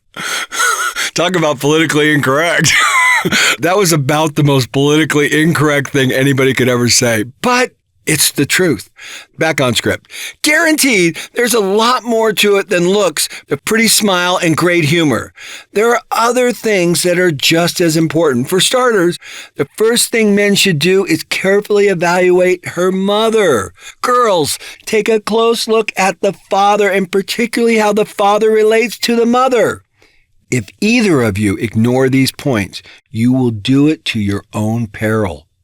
Just recently, I interviewed a 38-year-old woman from Taiwan who was married for only 3 years before she got a divorce. I asked, Vivian, why? She replied, I don't know. I just lost the spark. I spent hours trying to figure out what could cause this beautiful woman to leave her good-looking husband with a successful career. For all intents and purposes, they had it all going on. Money, looks, career, travel. But for whatever reason, it only lasted 3 years. I asked her what would make her happy, and she said, I'm not sure. This is not some ditzy girl. She is a highly educated, bright financial analyst that speaks 4 languages and predicted the 2008 stock market crash.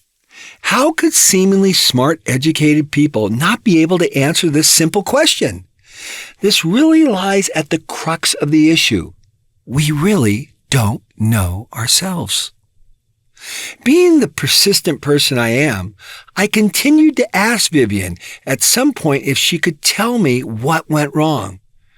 Approximately a year later, she sent me a message detailing her thoughts and gave me the permission to share it with you. To say the least, I am so thankful and appreciate Vivian's honesty and candor. There was so much to learn from her answers. As you read them, just imagine if she had this document before she got married and she knew what was deeply important to her. Just imagine if her future husband read those words, so there would be a deep understanding on his part as well. Then imagine if her husband had also written a document outlining his innermost thoughts and shared it with her. I think there would have been a much higher likelihood of harmony or a very early realization that the match was not really as good as it needed to be. Vivian's answer. The things that make me happy. Number 1, achieving something that I once thought was impossible. Number 2, someone gives me his soul. Number 3, achieving a goal. Number 4, knowing someone will always be the pillar I can lean on. Number 5, someone who respects all my wishes and does not judge me by his own opinions, even if they're silly. Number 6, feeling like I am doing what I was born to do. Number 7, seeing the good in people. Number 8, meeting new people and chatting with them about their life and their work experiences. Number 9, negotiating and meeting a mutually beneficial agreement. Number 10, going on an adventure. Number 11, losing myself and focusing completely on something like learning a new foreign language. Number 12, anything Egypt. Number 13, anything Carmel. Number 14, the sound of rain when I'm inside the house. And number 15, taking a bath. Vivian concluded by saying that number 5 was by far the most important. Someone who respects all my wishes and does not judge me. I honestly believe that deep down inside we're all little boys and little girls who want to run, play, and express ourselves. We want to take on a childlike curiosity, yet we need someone beside us who is not only willing to let us do that, but supports and encourages us to do it. I ask you, how long did it really take Vivian to write this out? 10 or 15 minutes? In just 10 or 15 minutes, and your life could be changed? This is exactly how I started my Are You Happy document. These 14 points are really just a starting point. From here, you can develop how you will achieve each one of these points, and all of a sudden, the document becomes a clear process sheet for how you are going to do your life better. In the lean world, what really happens was Vivian pulled the on cord. It's as if she said, I'm done producing defects. I'm going to find out what the real issues are and solve them now. You might even find that this will be the most therapeutic thing you've ever done, and it's a whole lot cheaper than going to the shrink who's going to get you to blame everything on your parents. Another guy in his mid-30s, who I've been mentoring for quite a while, was ready to get married and found a very nice girl that he wanted to settle down with. He counseled extensively with me and another friend of mine who was in his mid-50s. We gave him our best advice for hours on end. All he wanted to do was tell us about how great this girl was, but that she was a little crazy and really emotionally up and down. Not a lot of stability, but that she had so many other positive attributes. I will never forget my friend's reply back to him. Hey, Bob, I married the same kind of girl, and 30 years later, I can't even negotiate a shower. I'm so freaking pissed off, I can't even begin to tell you. We warned Bob over and over again that this did not look positive. Today, Bob calls me regularly to tell me, after only 2 years of marriage, all the problems they're having. I want to hang up on Bob. I said, you wasted my time. I did everything to warn you, and you didn't listen to a word I said. Bob replies, I know. I screwed up big time. I interviewed another guy, Jim, 75 years old, very successful insurance sales guy, and I asked him, what would make him happy? What does he want from a woman? He replied with total clarity, peace. Jim was on his third marriage and finally figured out the most important thing to him was harmony at home. I replied back to Jim, what took you so long to figure this out? He said, I don't know.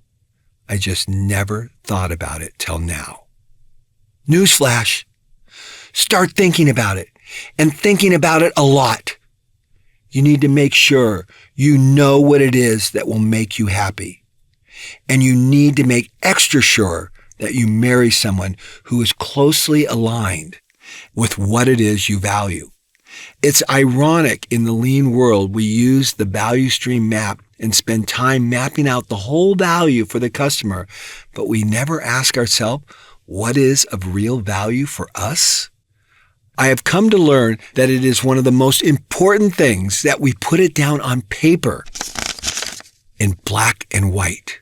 Stories just go on and on. This one is probably the most outrageous of all. One time, I was flying back first class from Mexico, and I struck up a conversation with a 70-year-old man who was sitting next to me. He was the president of a $1 billion consulting company, one of the most famous in the U.S. He, too, was on his third marriage. I asked him, what is the one thing you want in a woman? He said, I want them to go with me. I asked him to explain, and he replied, with my first marriage, as my career started to take on a steep trajectory, I began to travel all over the world, and my wife was not particularly interested in going with me. 1 + 1 = 2. This is all very basic math. You get it? I then went on to repeat the same mistake with my second wife. I married a woman who did not want to go with me. Finally, on my third marriage, I found a woman who likes to travel and loves the excitement of going to new places and meeting lots of interesting people. The interesting thing about this guy, he was a super expert on lean. He never thought of applying basic value stream mapping to who he would select to be his life partner. Frankly, I can't pick on him too hard because I didn't either until I started writing this book. Remember what the subtitle of this book is. Exercise this muscle. If you choose to ignore your brain and follow your emotions, you will follow your emotions to 10x misery. Humor me for a moment. Our relationships are not some mystical happening. Rather, they are the result of the things we do and don't do. They are a product of our efforts or lack thereof. Bad relationships are the result of poorly ill-conceived processes set in place by ignorance, or worse, by laziness and a lack of effort, or in some cases, total stupidity. I think most people spend about the same amount of time working on a life process for developing a great relationship as they do ordering a burger at In-N-Out Burger. Come on! This is the most important thing in our life. This is the person you will spend a lifetime with. It's deserving of serious rigor and diligence. Having been around fast cars and raced them a fair amount, I know there are a few basic things you need to know, and if you want to get those basics down, you can do pretty well. Don't brake when you're cornering. Smooth as fast. Eyes up. Look beyond where you're driving. There is no difference in relationships. There are a few basics men need to know and know well. I wrote this book not because I know what those basic operating principles were, but because I wanted to discover them for my own relationship. I have found it incredibly fascinating that some of the very core principles of lean manufacturing apply perfectly and directly to having a great relationship. Respect, overproduction, excess inventory, just in time, kata, routine. All of these concepts are remarkably relevant to how we build a great life. I'm going to go off script real quick just to kind of give you a little bit of my sense of the relevance of these terms. Respect, we've talked about that. If you don't approach your partner with a deep and abiding respect, no different than you would treat somebody at work, who you know the essence of a successful relationship will be founded on your ability to listen to their ideas and consider their ideas, you're not going to go anywhere with your relationship. So respect, number one. Overproduction, we talked about that already. We buy all this crap and we overproduce, and then we have to manage it all. Whether it be your wife producing excess emotion and baggage because of your lack of respect, or whether it be physical overproduction with the things we buy that we think will make us happy. Less is more. Just in time. The ability to be spontaneous and respond exactly to what the customer needs when the customer needs it in a timely fashion. But we clutter our life up with so much stuff we can't experience just in time because we're managing all the crap in our garage and closets. Kata, or routine. This idea of developing habits that support excellence at work? How about developing kata and routines that develop excellence in our relationships, in the way we manage our health? It's all very basic. They all directly apply. So if you're a lean thinker and you're reading this book, you should be like, wow, I get it. Because when I started really thinking deeply about this, I said, wow, I haven't been very respectful to my wife.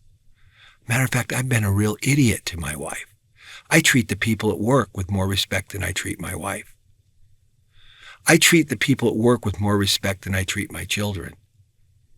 But when you get the respect component at a high level and consistently at home and at work, I'm telling you, magic will happen.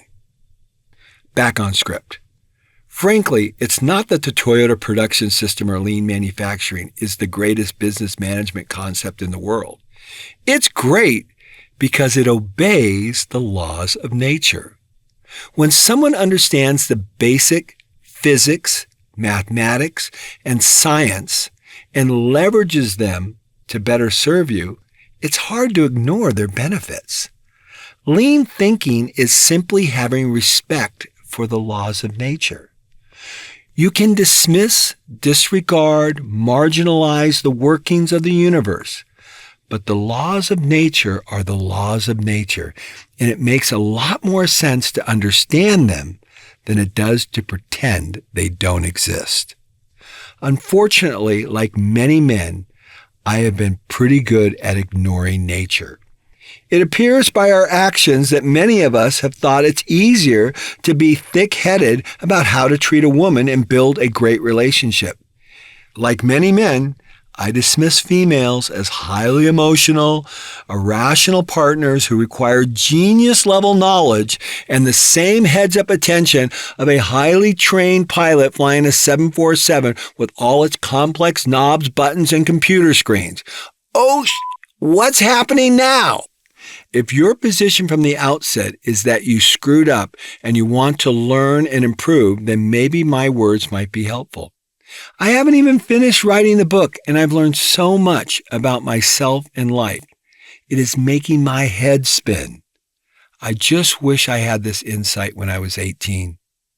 Knowing what I know now would have saved me a lot of pain and suffering, and more importantly, I would have had a lot more joy and happiness. My intention is simple.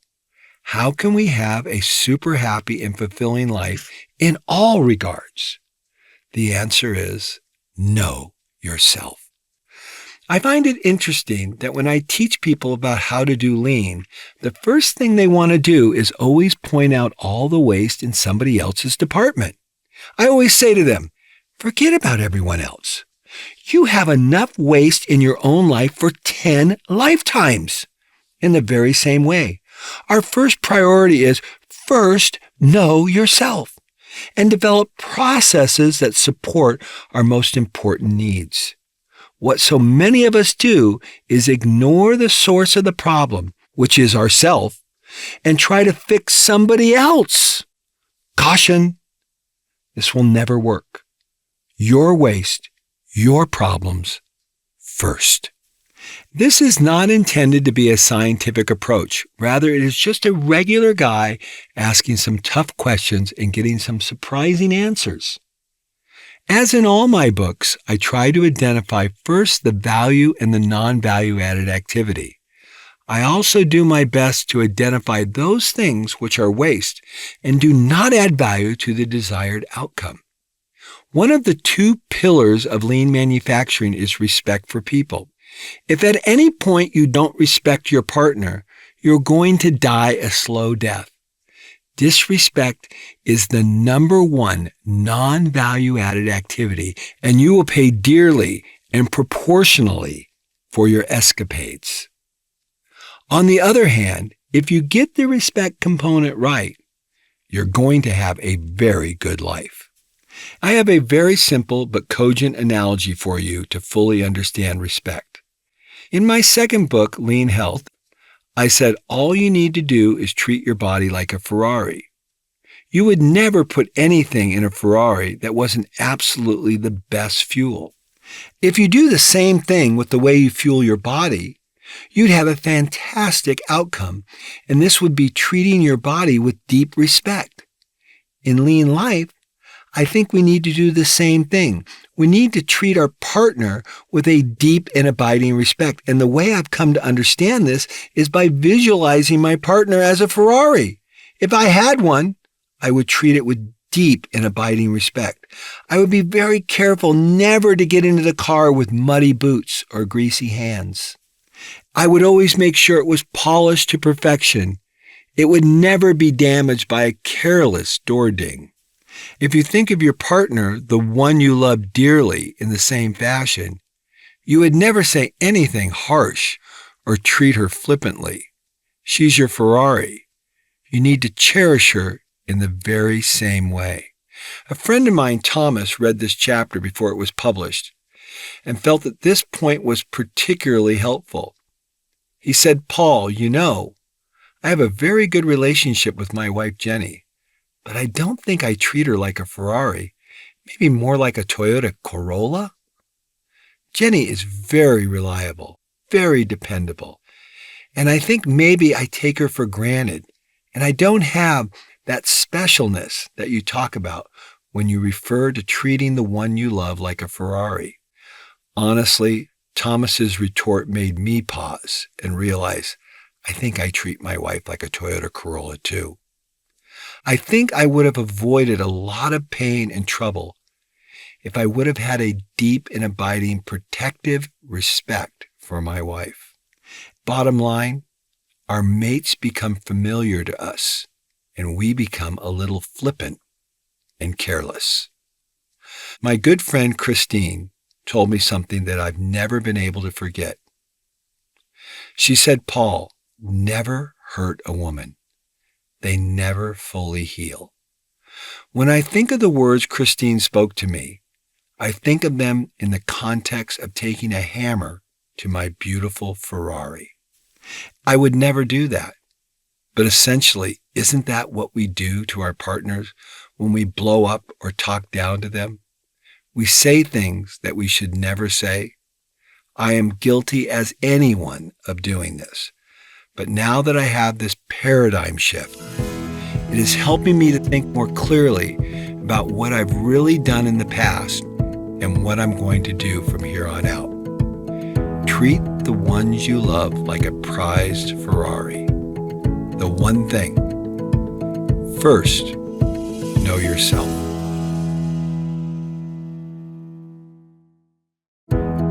Chapter 8, Clarity and Process. A few years back, I got a quick email from my cousin Pamela in New York. She said, "You know what it is about you, Paul? You are crystal clear on everything." I found her comments to be extremely helpful because it verified exactly what I was trying to do. When I work with companies to help them implement Lean, I am astounded at the lack of clarity in their communications and directives. Most people are happy coming back 3 and 4 times for clarification instead of getting it right the first time. They'll send 4 and 5 emails when they could just pick up the phone and get it right in 3 minutes. This is a massive amount of wasted energy and time, and I have no room for it in my life. As you read this chapter, do so with the perspective I just articulated. Also remember, I'm a man and I have a bit of a myopic perspective. Nothing is couched in political correctness or intended to garner everyone's approval. Rather, it is an honest answer from the shop floor. I'm sure I will piss tons of people off and make some celebrate with their fists pumping in the air. I am sorry from the outset that I can't please everybody, but I hope to help some people, including myself, have a better life as a result of my musings. As I've interviewed men and women, I've discovered what is the real value that a man gives for a woman and a woman gives for a man. Let's face it, there is a reason we are together, and understanding that at a deep level is infinitely important if one hopes to have a great life. If life was all about suffering, then we would all be monks. But then again, maybe many of us are living like monks without the moniker. I will not give you a laundry list of 10 things you need to do, but I'll do my best to keep it to just a few, and here they are. What relationships are missing is clarity and process. Clarity on what's important and process on how to make sure we can consistently deliver it. I have discovered that keeping things simple allows people to grab a hold of the idea and actually work with them on a daily basis. Simplicity attracts people, complexity repels them. My predilection to simplicity is based on some very simple observations. How many people can remember the Apple logo? How many people can remember the Samsung logo? Apple has $80 billion in the bank. No wonder. Their stores are the simplest and easiest to understand retail space in history. Taichi Ono said, "Make complex ideas simple and easy to understand, and repeat them often." This is my simplified musings about life, with a little bit of navel-gazing thrown in for good measure. I will avoid being esoteric and give deference to the practical. I want to make a compelling argument that you say, I can do that, and I'm going to do that. I want to establish one basic concept. The reason why Toyota makes such a great car is because they are customer-centered. They philosophically respect their customer at the core of their beliefs. This deep respect makes them want to serve the customer and produce a high-quality product that the customer will enjoy for decades. Most people buy Toyotas and stick with that brand for a lifetime because they come to rely on the quality, reliability, and consistency of their cars. Toyota has clarity on their purpose, and they have perfected the process to deliver it over and over again. In the same way, Our relationships really involve two customers, the man and the woman. And we have two people that are serving one another. We seek clarity and process because we respect our lives, ourselves, and our partners. Without respect as the gravity that pulls us together to gain clarity and develop a great process, we have nothing. There are a few questions that we really need to ask to gain clarity. What do our customers, aka our life partners, want? I would say that most of us would say unequivocally, I know. But we are absolutely clueless based on the state of most relationships. Marriages are divorcing at record numbers, and people are ready to kill each other in order to get revenge for the pain that has been inflicted. If we were doing it right, why are so many people unhappy? If we really knew what our partners wanted, why are we doing such a poor job of delivering it? There are really two sides to the question, and this is the essence of the book. Not only do we not know what our partners want, but I think our partners are also unclear in many cases on what it is they really want. If we did a better job of laying this out from the very beginning and getting total clarity, we wouldn't struggle to deliver the goods. A couple quick examples to illustrate this point. I know one man I interviewed, Robert, who loves to go to Starbucks and sit and drink coffee and natter for hours. But his wife doesn't want to have anything to do with that. That's particularly not a good match. It certainly would have been nice for him to know that before they got married. I would imagine that Robert has an empty spot in his life because that is something he loves to do and he can't enjoy doing it with the person he married. Inevitably, I would think he would look for somebody to fill that void. That's part of physics. Another man I interviewed, Marshall, said he loves to joke around with kind of sexual innuendos, but his wife doesn't want to have any part of it. One time, he said he ran into his wife in the mall on the lunch break. When he saw her, he said, "Hey, do you think there's a dressing room around here that you could ravage me in?" Instead of his wife responding back, "Let's go see what we can find," she retorted, "I'm too busy. I've got to go grocery shopping." You need to know the person you're with. You need to know yourself very, very well. Otherwise, you're going to be frustrated and feel like something's always missing. Think about it. We design super yachts, high-rise buildings, multi-million-dollar houses, fantastic bridges, rockets, ships, supercomputers, and phones that can just about do anything you ask them to do. All of these are the result of careful planning and great design. But how much time do we really put into planning and designing our relationships that will last a lifetime? I can guarantee none of these amazing structures or designs are the result of somebody thinking this up in their heads and never putting it down on paper. I am sure the details were carefully considered and detailed plans were drawn and revised many times. Why wouldn't we give our relationships, the most important thing in our life, a little more due diligence?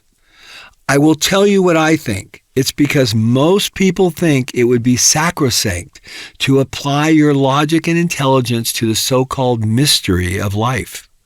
Secondly, I think we are afraid to bare our souls to ourselves, let alone someone else, what we really think about and what's really important to us. Well, you know the old saying, how's that working out for you? I'm all about magnetism. I love the idea of love at first sight, but I am even more attracted to the idea of love for a lifetime. I think we need to take a serious look and make sure we deeply understand the person we're going to spend a lifetime with. Here's the kicker, though. In order for you to know that, you must first know yourself. And I'm convinced more than ever that most people don't even know what makes them tick, let alone someone from the opposite gender. So if you're frustrated, your spouse is going to feel frustrated, and more than likely, you will take it out on them to whatever extent you do not feel fulfilled. I don't think most of us know what we truly want, and what our partners want. I believe most of us think we know, but in fact, most of us are simply clueless.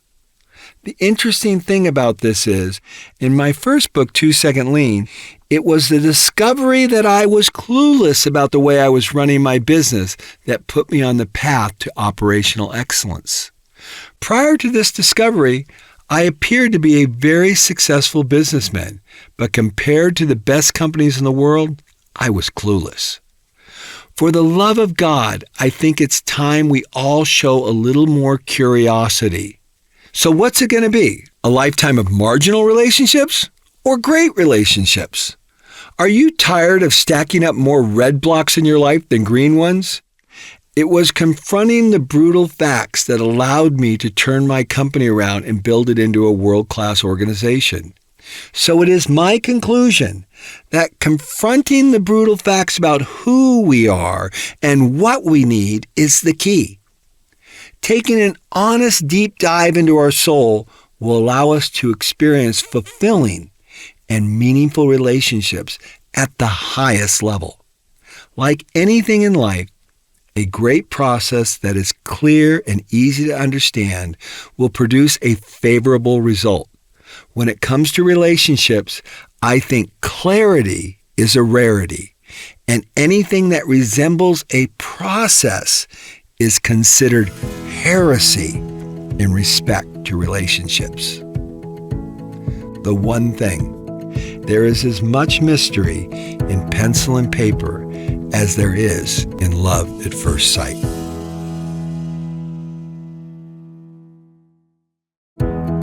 Chapter 9, Go and Watch. One of the most important concepts I've ever learned about lean is from Richio Shingo. Richio is the former president of Toyota China and the son of Shigeo Shingo, co-founder of the Toyota production system. Richio taught me that if you really want to solve a problem, you must go and watch. Not go and see, but go and watch. You must gather the facts. Over the last 10 years, that's exactly what I've been doing. I've been watching and gathering the facts about bad relationships that men and women have with one another. I've been asking questions, trying to figure out what is really going on. I don't approach this book from the standpoint that I've done it all right, just the opposite. I've done most of it wrong. Here is one of the simple examples of going and watching. I love the sun. I love the beach, and I love to surf. I'm Greek, and my skin was made to be in the sun, and I tan so easily, I'm very comfortable in this setting and environment. As a result, the beach became my laboratory where I learned and observed volumes about relationships. How many couples are holding hands and looking like they enjoy each other? The answer is very few. This is crazy when you really think about it. We're sitting in the exact environment where people should really be enjoying one another. They're not at work. There's no overbearing boss, no pressure, just sun, sand, surf, and an ice cold beer. Of course, if you're at the beach in California, that's banned, along with 30 other things. I'm going to go off script here. I don't know if you ever noticed when you go to the beach in California, they have a laundry list of all the things you can't do at the beach. It's insane. Back on script. It is the optimum situation for couples to be happy and show it, but they're not. Most couples seem to be coexisting. They seldom look like they're enjoying being together, and they're definitely not having fun. Most people look like they're going through the motions. Woe is me, another family vacation. When you see a couple that really enjoys each other, it's very different. They're holding hands, smiling, playing grab ass, touching, playing together in the water. They're communicating with their eyes and their body. Now, this is not reserved for young in age, although this is the easiest place to see it. Honestly, most young people don't look that happy either. I've seen this happiness with older and middle-aged couples as well, but unfortunately, it's not that often. I would say it represents maybe 2 to 3% of the people on the beach that I've observed over the last 10 years. Another observation is there's so many people alone. They have nobody. That's even sadder. If you go on the basic assumption that there's about equal numbers of men and women, how come so many people are alone? I'm watching, and I've been watching for many years, so many being alone and very few couples that look like they really love and enjoy each other. And it got me asking a few questions. I always walk away from this observation thinking to myself, wow, so many people that have missed happiness. How sad that everyone does not feel the joy of holding the hand of the one they love. Why are there so few? I have seen very few people being playful and having fun with one another. I see lots of people bitching at one another. Love is not in the air, and it should be.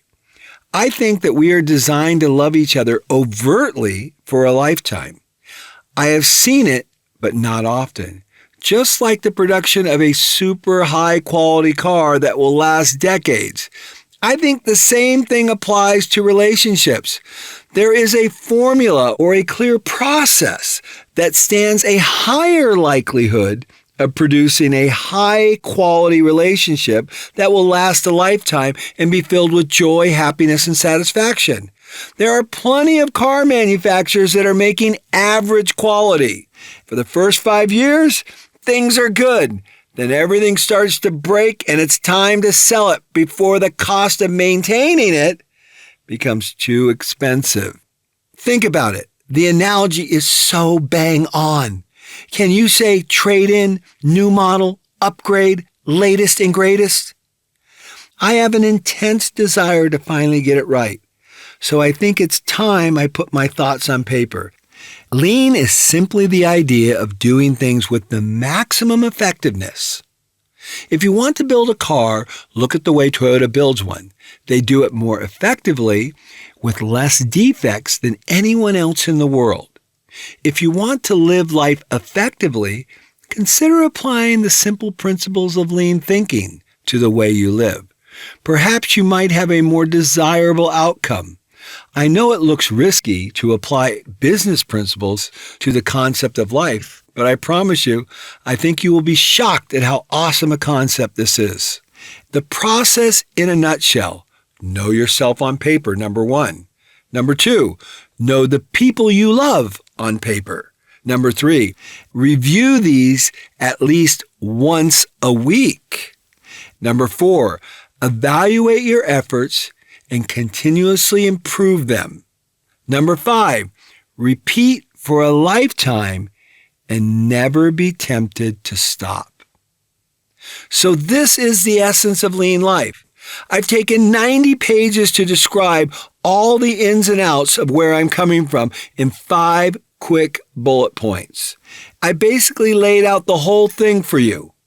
If you're not willing to write out with pen and paper who it is you are, what it is that makes you happy and what makes you unhappy, and then repeat the same process with the person you love, it will be difficult, in my opinion, to have a lasting, loving relationship.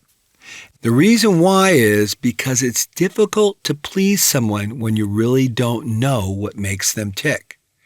So I'm begging you, please, please, please stop what you're doing and write the first sentence of who you think you are.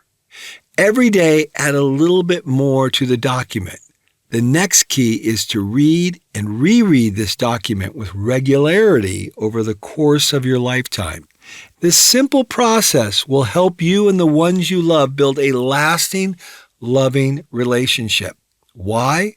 Because it removes the ambiguity, the lack of clarity on what it is you want and need and what it is they want and need. It also gives you the ability to consistently be reevaluating it and adjusting it so that you can be the ultimate partner. I know you'll find it difficult to believe. Could it be this simple? Most people said it was difficult to believe that lean was as simple as fixing what bugs you, and it was not all about the complicated technical jargon that most consultants teach. I know it's difficult to believe that your weight problem and your health problem lies in 95% of what you eat. And if 80% of what you eat is fruits and vegetables, and if you stop opening packages to nourish yourself, you will be in great physical shape. It's a mathematical truth, and it's that simple. Nobody ever gained weight in the gym. You gain weight in the kitchen, and that's where you will lose it. So what I'm saying is, know yourself and know yourself well. Get to know the most important people in your life and know them well. Do it with pen and paper and review this beautiful document with regularity for the rest of your life. It is the routine, or kata, the Japanese word for a regularly occurring habit, that will generate wild success. The one thing: go and watch, get the facts, and take careful inventory of what's really going on in your life and the lives of the ones you love.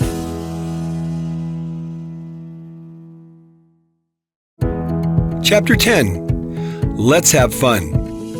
I asked my good friend Sven, if there was one thing you wanted from a woman, what would it be? Sven replied back to me quickly: they have to learn how to have fun. He said, when I was 19 years old, I called up my girlfriend Karen. I asked her if she wanted to go to Big Bear and go skiing for the weekend. She said, sure, that sounds like fun. I picked her up and we drove up to the mountain. As we went up there, we laughed and joked all the way up the mountain. We had fun. We checked into a funky hotel, not a 5-star hotel, very modest place, nothing special. We had a great time. Woke up in the morning, went skiing, we rode up the chairlift, we laughed, we were playful, and we enjoyed every moment. We had fun the entire time. It was amazing. We went to a cheap little restaurant. No one complained about the food or that the service wasn't good. We went back to the hotel, fooled around, woke up in the morning. Nobody bitched at anybody. We just had a great time. Then we went home. I dropped her off, kissed her goodbye, and said we need to do that again. There was no tension. There was no mind games. It was just fun. We enjoyed each other for the 2 days. As life progresses, the next thing you know, you're going to a restaurant or on vacation. Something is not good enough. The hotel is not good enough. The food is not good enough. The service is not good enough. Your attitude is not good enough. There's always a problem with something. Somehow or another, we forget to have fun. Again, we only see problems instead of seeing how much we've been given. We lose everything when we lose gratefulness. Sven makes a fabulous point. He also says if his wife read this today, she would ask, who's Karen? Do you like Karen more than me? The next thing you know, we'd be in a bitch cycle of mind games instead of just saying, let's go out and enjoy each other and have fun. Weeks turn into years, and your journey through life progresses. You've worked a long week. You wake up in the morning next to your wife. You roll over and start loving and kissing on her. And then she says, honey, can you change the light bulb in the bathroom? A long to-do list appears on paper, and the duty to maintain your stuff takes up all the good life and smothers any chance of spontaneity. Sadly, the routines of living slowly and quietly crowds out the fun time, relationship building, value added time. Green blocks, buddy. The fun time is replaced by the non-value relationship killing time of managing all our stuff. Red blocks, baby. As a lean thinker, I take this situation and I ask myself, where the source of the problem is. At first blush, I would say we all get caught up in the trappings of living. Bigger houses, cars, material possessions, becoming the new value-added pursuit. The irony is, we somehow think that a lot of these possessions are going to allow us to have fun. but they really all require an enormous amount of management, whether it be paying the bills, the insurance, maintaining the cars, fixing the leaky faucets, painting the spare bedroom, or mowing the lawn. All these activities have the potential to interfere with being together and having fun. In the name of having it all, the white picket fence and 2 cars, we inadvertently trade our fun time for things. So what is the answer? We must understand and identify what is the true value-added activity in life and relationship building. Find out what is really important in life and not let anything stand in the way or supersede that activity. Step 1, we need to 3S our life, or declutter our work area, if you will, and get rid of all the things that are stripping away and confusing us from where the important work is. If you were to use our relationships with our spouse as a metaphor for the work area, it is a cluttered mess of crap. No wonder we don't get along. Just like a cluttered work area is unsafe and unproductive, so is a cluttered life and relationship. Fun requires spontaneity. You can't have spontaneity if you have a long list of life's burdens weighing you down. Spontaneity can create an element of surprise, and I've never met a woman who doesn't love a good surprise. We all have so many responsibilities that we can't even begin to think about being spontaneous, let alone surprising our lover with an emotional orgasm. We create batches of to-do lists to manage all of our stuff, and we might as well just concede any chance of a lifetime of walking hand in hand on the beach and just enjoy being present. I spend about 9 weeks a year in Japan teaching and training people on the Toyota production system. I often go to Costco to buy the supplies for the bus, the nuts, the fruits, and all the healthy stuff that is mandatory on all my Japan study missions.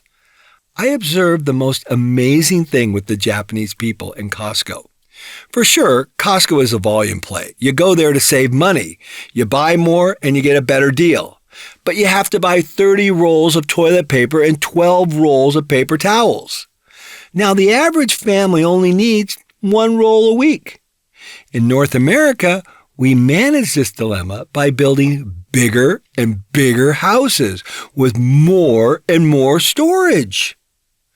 The Japanese will have none of this. They love their minimalistic lifestyle, and they will not let any North American influence change that, even if it's a good deal. Their workaround is hysterical. They go in groups to Costco. They buy everything, and then they split it all up in the parking lot. You can go to any Costco parking lot in Japan and watch this clever workaround. The trip to Costco is not just a shopping experience. It is an event with friends and family. The communications flowing and their smiles are evidence that they beat the system. Value is in communicating to our partner that they're important, and we do that by responding spontaneously to them in a playful and loving way. How in the world can we be playful and loving when we are caught up in the rat race of managing and storing 30 rolls of toilet paper and all the other stuff? Yes, all that extra inventory is just a giant detour that sucks our time and resources. Then we make it worse by piling on more stuff, increasing the burden on our waiting relationships. It is total insanity what we're doing, and we don't even know it. The important thing is we must remember we are in control. We are the ones setting in place the processes that either support or detract from our love relationships. Our relationships are not some mystical happening that require a genie to understand. They do require us doing a few things. Number 1, asking some tough questions. Number 2, making some important observations. I will never forget my assistant Lori telling me, "I love my new 2-bedroom condo." Lori and her husband had moved into a small 2-bedroom condo from a large home with 2 dogs and a cat. She exclaimed. She was the happiest she's ever been. I said, Lori, how could this be? Your husband and you work from your home. How can you do that in this tiny little 900 square foot 2-bedroom condo? You used to have a great big house with a yard and a garden and 2 dogs. And now you only have this 2-bedroom condo for you and Keith. How could you be so happy? She replied back to me and said, every weekend, Keith and I say to ourselves, what are we going to do to have fun? We plan a hike, a drive, a new restaurant to try, or a town to explore. We don't have the burden to take care of a big house. There is no peeling paint to scrape or yard to mow. We just have weekend after weekend to enjoy each other and have fun. Another friend of mine, Kevin Myers, a great lean thinker, told me about his house shopping experience. He and his wife were relocating and they were looking for a new house. The realtor kept pointing out all the great storage in the different homes they were looking at. Kevin replied back, we don't want more storage. We want less storage. The realtor, perplexed, couldn't understand Kevin's thinking. Everyone wants more storage. Kevin understood something that most people miss. Things own you. The more things you have, the bigger slave you become. In order to have a lean life, you have to fundamentally change your thinking. When you tour a Toyota plant, there is just one banner hanging from the rafters, and it reads, good thinking, good products. I told my friend Sven both these stories, and he said, I remember when I was young, we would drive down the road, we had nothing. We would see these big houses and we'd say, wouldn't it be nice to have a big house like that? That is the deception that we all fall for. Then Sven went on to say, I had more fun when I was a young man driving around in a modest car with my girlfriend, dreaming about the big house, than I do now that I live in the big, beautiful house. Folks, I hate to think lean about everything, but I'm sorry, I do. The house is inventory. It represents overproduction. The rest is downhill from there. For me, it's all so simple. When you understand where the value is and you understand what's keeping you from having a meaningful workplace or fulfilling life, it goes right back to the same basic concepts. That's right, we created the hamster wheel, so it's time for us to jump on it. You must understand with certainty what is value and what is non-value. As long as we are not clear on where the value is in our life, we will always replace it with non-value added activity that will suck the life right out of everything we do.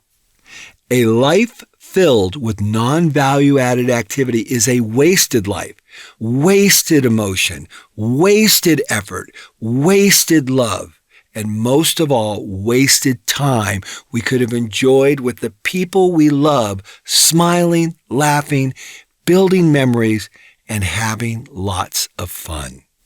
Spontaneity could easily be interpreted as just in time.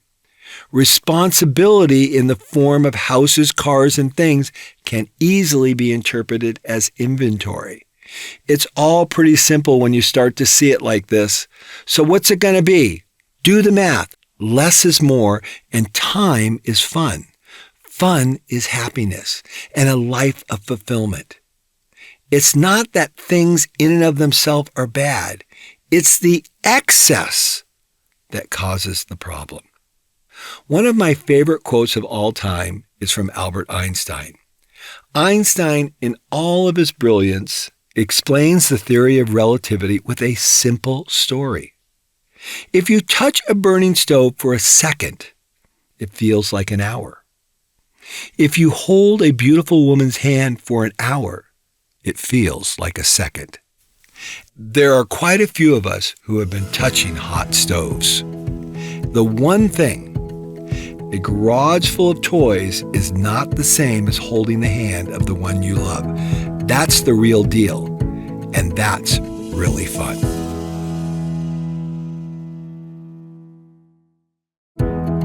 Chapter 11, Are You Happy? Make no mistake about it, This is the most important chapter in the book. If you neglect to put into black and white who you are and what you need, this book will be a total waste of time. Below is my document about who Paul is and everything I learned about myself. I have become transparent for one reason: to help you, to show you, to set an example so you can see exactly what I did and how I arrived to this amazing life I experience every day. In essence, what I've done was to document my process for life. Every day when I wake, I do it with thoughtfulness, clarity, and accuracy. I'm not making the same mistakes over and over again and producing defects. I'm doing life better. As you read this document, know that now at age 58 years old, 12 years after I wrote this, I blew almost every goal completely out of the water and achieved them at levels 2 and 3 times above the original plan. Noteworthy accomplishments based on my original goals. I crossed the North Atlantic 3 times in a single-engine aircraft, flew around the world 6 times, completed 4 books, one of which was translated into 14 languages, traveled to 101 countries, summited Mount Kilimanjaro, Everest Base Camp, and 3 14,000-foot mountains, produced over 2,000 videos with millions of views on YouTube, successfully honed my speaking skills to become a highly sought-after public speaker that speaks in countries around the world to audiences of over 1,000 people, started my own radio show called The American Innovator, was interviewed by John Stossel, was invited to the White House and had a conversation with George W. Bush, and ran for the U.S. Senate. For anybody that has any doubt of the power of penciling out what's important to you, this document should be a clear testament to the value that it can provide in your life. I review this plan once a week. I allow Siri to read it back to me so it is deep in my brain and my psyche on what it was I was trying to achieve. I can't imagine the wasted life that would have occurred if I had not developed this simple process. As you read through my list, it is important to note a few things. I let a few friends pre-read this chapter to get their feedback. One comment was they'd like to see my original list so they could compare it to the current one. The lists are not much different, just a continual refinement and adjustment as I gain greater clarity on what the issues were. The important thing is I reviewed the list regularly every week, so I was constantly thinking about it and improving everything from the grammar to the content. The next thing that's important to note is some people said that when I make this list, I'm afraid because I'm going to be forced to make a decision and I'm not comfortable with that decision at this moment in my life.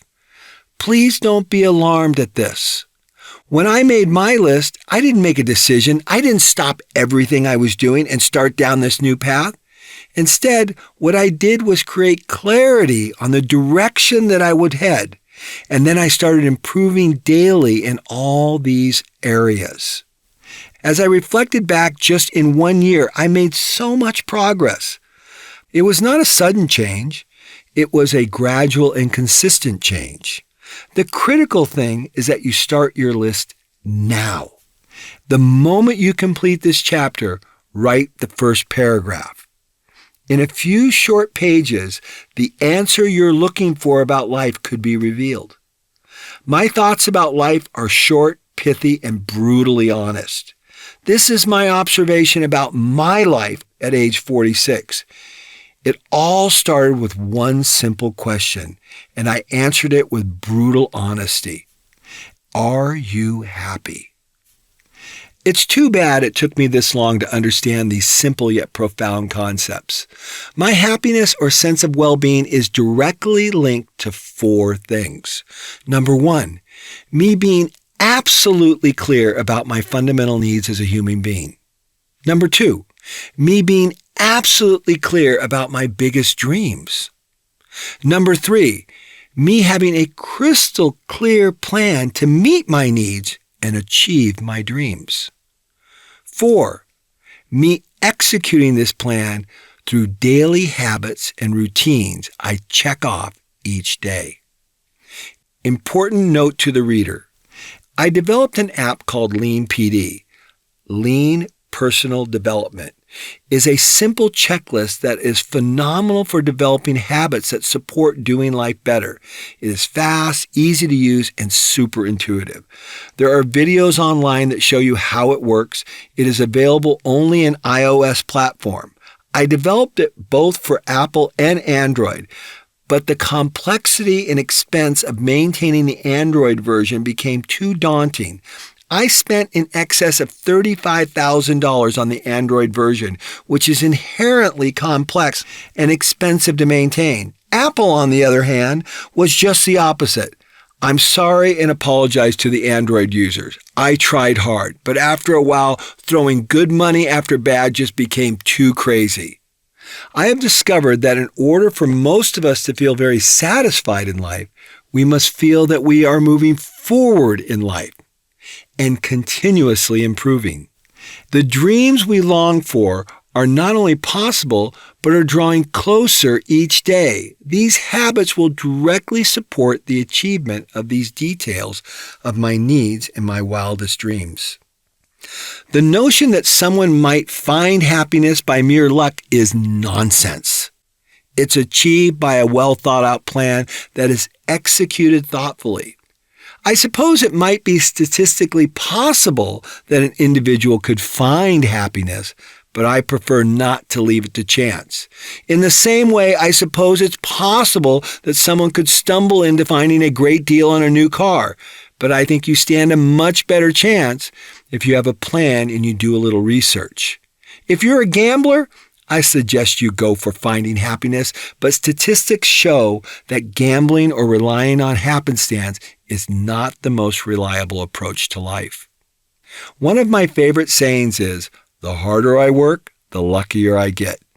It's not that I don't believe in destiny or fate, but destiny or fate have a much better opportunity to present themselves to someone who has properly prepared themselves. A half-hearted approach to finding fulfillment is a wasted life. On the other hand, the moment one fully commits oneself, then providence moves in, and you will meet your dreams in a collision of efforts that will shock you. As I consider why it took me so long to figure this out, it's because I felt there was no end to time. I think many of us feel, or at least act that way until we reach 45 to 60 years old. We then realize the clock is winding down, and it's imperative that we don't squander the time that has been allotted to each of us. In a short time, a whole new generation will take your place, and you will probably be forgotten. Hopefully, they will be smarter and better use the time gifted them. Perhaps, if you get your act together and do something remarkable, the next generation will reflect back on the way you did it as a benchmark, so they can even make the world that much better. It is the heightened awareness of time that brought me to this point of writing this document. Wake up, buddy. This is not unlimited, and life is not a rehearsal. Are you happy? The goal. Be really happy. So I'm going to go off script here. Everything I basically said so far is part of my Are You Happy document. These are the words I was writing to myself to understand life more fully. Now in this next section, I'm going to go into the details of what it is I want. Back on script. Are you happy? The goal. Be really happy. It's a lot more satisfying than being angry, frustrated, and generally unsettled about what exactly I'm doing each and every day. The lack of happiness seems directly related to a lack of clarity of what my goals are and the action steps necessary to achieve them. At the same time these steps are fleshed out, it is critical that other worthy opportunities that come my way do not hijack the happiness goal and then ultimately derail my plan to remove my frustration in any area of my life. This document is the equivalent to a well laid out process on the manufacturing floor. If you never had a process, you will always rely on tribal knowledge on how something gets done. You can be sure that there will not be clarity, consistency, and definitely nothing remarkable. I think the vast majority of people rely on having them in their head. It is the act of writing things down that brings the supreme clarity necessary for wild success in the arena of life. It also gives you a clear point of reference to point to and refer back to measure your progress. This document is not anecdotal. Rather, it is a result of close observation and the study of the most successful people in the world. These harbingers who have mused the world, treading past few will follow. Their habits will become my habits. The redaction of my life goals will create deliberate practices, which will create tectonic change. At the same time, I will consistently hansei, the Japanese word to reflect, and remold who I am, who I want to become, and how I will get there. I will remove all equivocation on the necessary steps to fully succeed in every area of the precious gift of life.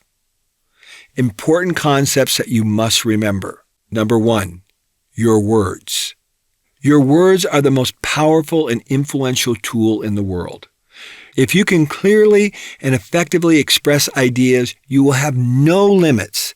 Master this and make it your strength. 2, your passion.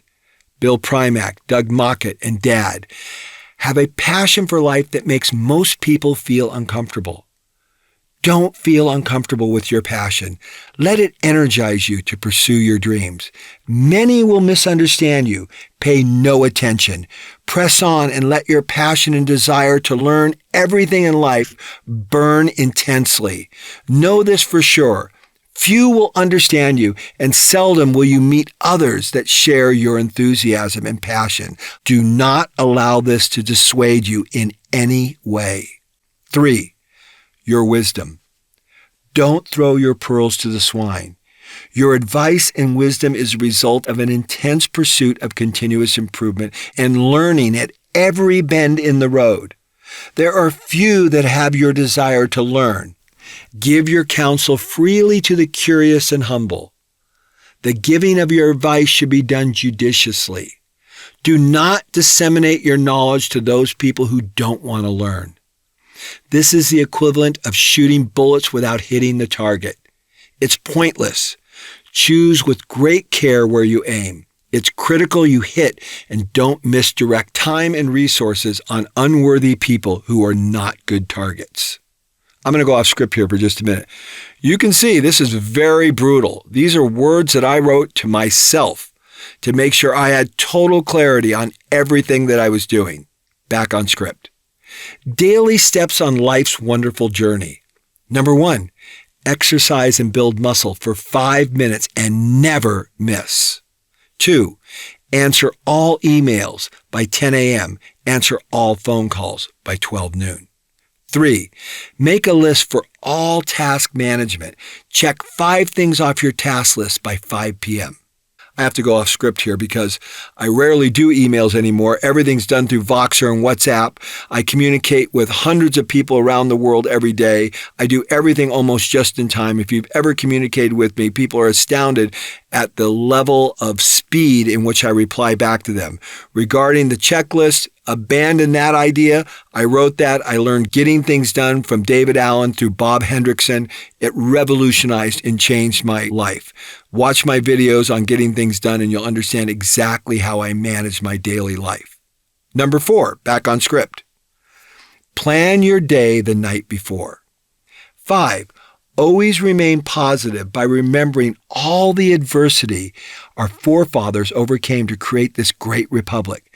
Never give up and never let the purveyors of hate, dismay, and hopelessness prevail. Good trumps evil. Remember these words, never retreat. Life's defining goals. Have a clear plan to significantly improve my life in the following areas. Number 1, be highly respected intellectually by my peers. Number 2, be extremely healthy. Number 3, be continually improving on life's details. Number 4, have lots of fun. Boy, last year, I'm going off script, 30 countries. I went motorcycle riding in 17 countries, flew around the world in a private jet in a Gulfstream 4.5. Could anybody have more fun than me? I don't think so. Back on script. Number 5, live by a checklist of daily habits. 6, absolutely tolerate zero bullshit and lies. Cover your ass and posturing from anyone. Walk immediately the second someone pulls this. On second thought, run and never look back. 7, create a clear mental vision of who you want to be and live it in your technicolor mind every second of your life. Number 8, spiritual purpose. Live to improve other people's lives. World impact. Change the world. Think crazy big thoughts and ideas. Teach lean to a nation. Explosive creativeness. Number 9, be slow to speak. Remember Henry Kissinger. North Korea is an Asian problem and a U.S. concern. Why would we want to bypass talks with the very people it affects the most? 10, end every thought with a question that probes people to evaluate their position and consider yours. Thomas Sowell, there are no free programs. Everything has a cost. Do we really understand the cost? Compared to what? 11, Clarence Thomas, I do not have enough energy to be negative. It requires all my energy to survive and then thrive. The world is not out to get me. It is out to help me. 12, John Mariani, things cannot be foolproof because fools are resourceful. 13, limit any response to 15 seconds. If you enter into the 1-minute zone, this is no man's land. Few will be listening, and you don't really know what the hell you're talking about. You're just droning on and on to convince yourself of something you're not sure of. 14, increase your vocabulary. It's base. 1 word a week. Read. Take notes. And the takeaways. Write. It's a powerful reflection tool. 15, stop being a mental lightweight on what you intellectually digest. Nonstop read and know your history. It answers the why of the past and brings clarity on the best way forward for the future. Read 1 book a week and be considered by your mentors, Joel, Bob, Bill, and everyone that comes in contact with me that I am an intellectual force as well as a visionary. 16, finish my book 1 chapter a month. 17, listen to an audiobook every night before I go to bed. 18, the answer is a question. Never stop asking why about everything. Take it down to the physics. Health action. Remember, inside of Paul's mind, there are 2 entirely different people. Number 1, Fit Paul loves to exercise daily and loves the adrenaline rush he gets from exercise. He skis top to bottom without being winded and has a clear image of a ripped body like on the cover of Men's Health magazine. He also loves salad and fresh fish for most meals. There is always a piece of fruit in his hand, and he intensely pursues a healthy food choice. Just limit it to 2,200 calories a day. 2, Fat Paul is lazy, undisciplined, eats without thinking about the long-term consequences. Mindless eating is the same as being mindless about life. No plan, no goal, no results to be proud of. Spends a lifetime wondering why he's always overweight and looks bad in the mirror. My health plan. I have copied the plan that I developed in writing Lean Health under the following section. I could have left my original plan, but it was erroneous, and I don't want to mislead anyone with any misinformation, particularly when you consider the effectiveness of Lean Health. This is the one area that I was not successful, and I continued to struggle for the next 9 years, until 2015 with the full revelation of Lean Health. The interesting thing is that in my original plan, I wanted to weigh 185 pounds, down from 218. I never got below 205 in 9 years. Then in 9 months with lean health, I went from 218 to 169, and I am in the best physical shape of my life. The power of a thoughtful plan. If what you're doing is not working, take a hard, honest look at what you're doing. My plan? 80% of my food, fruits and vegetables. 20% fish, chicken, and nuts. No sugar, no artificial sweeteners. 2,200 calories a day. Log everything in MyFitnessPal. I'm going to go off script here. Right behind me, I've got 3 Tupperware containers with apples and cheese in it, grapefruit, orange, tomato. That's the way I eat. In the evening, I have fish, vegetables. I eat great food all the time. I don't put anything bad in my body. I'm always prepared. I got up early in the morning to make sure I had everything prepared so when I'm recording this book, I am nourishing myself with the right things to do a great job. Having a great life is about being deliberate and using your brain. Back on script. Move 10,000 steps a day, 100 push-ups, 200 sit-ups. Stop opening a package to eat. Eat nothing in a package. Life's detail actions. Delegate like a wild man. Stop resisting to delegate to everyone because you think they're too busy. Give it to them and watch them rise to the next level. Stay on top of all projects. Stay hyper-organized. Have a perfect yard. Have a perfect home office. 3S everything. Have a clean shop. Have an organized home. Clean out everything. Unless you're in love with it, get rid of it. Stay up on all maintenance on the house. All touch-up paint. Finish film studio. Stone wall and yard. Fun action plan. Ski 4 times in 2006 to 7 at Sun River, Aspen, Park City. 2. Go back to Pittstown. Off script, Pittstown is the most beautiful Caribbean island that I've flown my plane to 3 times now. It's just spectacular, and it's in the middle of nowhere. 3. Porsche Racing School, twice, 07 and 08. Complete a Porsche Masters Level racing class. Number 4. Walk the Great Wall of China. 5. Concerts, James Taylor, Sugarland, Taylor Swift, Rascal Flatts, Carrie Underwood, Sarah Evans. 6. Fly to Bahia de Los Angeles and visit Dad's favorite place. 7. Ski twice at Mount Bachelor. 8. Ski in Aspen with Bill. 9. Hike in Aspen with Bill. 10. Take a glider lesson. 11. Learn to kite surf. 12. Have lunch with Bob Taylor. I flew around the world with Bob. I think that beat having lunch with him. 13. Play golf once a week with Leanne. 14. Learn Sweet Baby James, You Are the Only One, and Up on the Roof. 15. Buy a hot sports car and enjoy the hell out of it. 16. Spend 1 week touring Germany in a Porsche with Sven and Michael. 17. Climb Mount Whitney with John and Dana. 18. Fly to Rome in my own plane. 19. Fly across the North Atlantic in a TBM 850. 20. Climb the Matterhorn. 21. Fly around the world one way. 0 tolerance action. Have a great relationship with Leanne. Stop denying yourself because of other people's BS excuses. Everything you want in life is attainable. Don't let anyone rob you of your dreams. Your vision of the next level is a powerful vision reserved only for those who can see and believe the relentless pursuit of continuous improvement is a way of life and worthy of all your effort.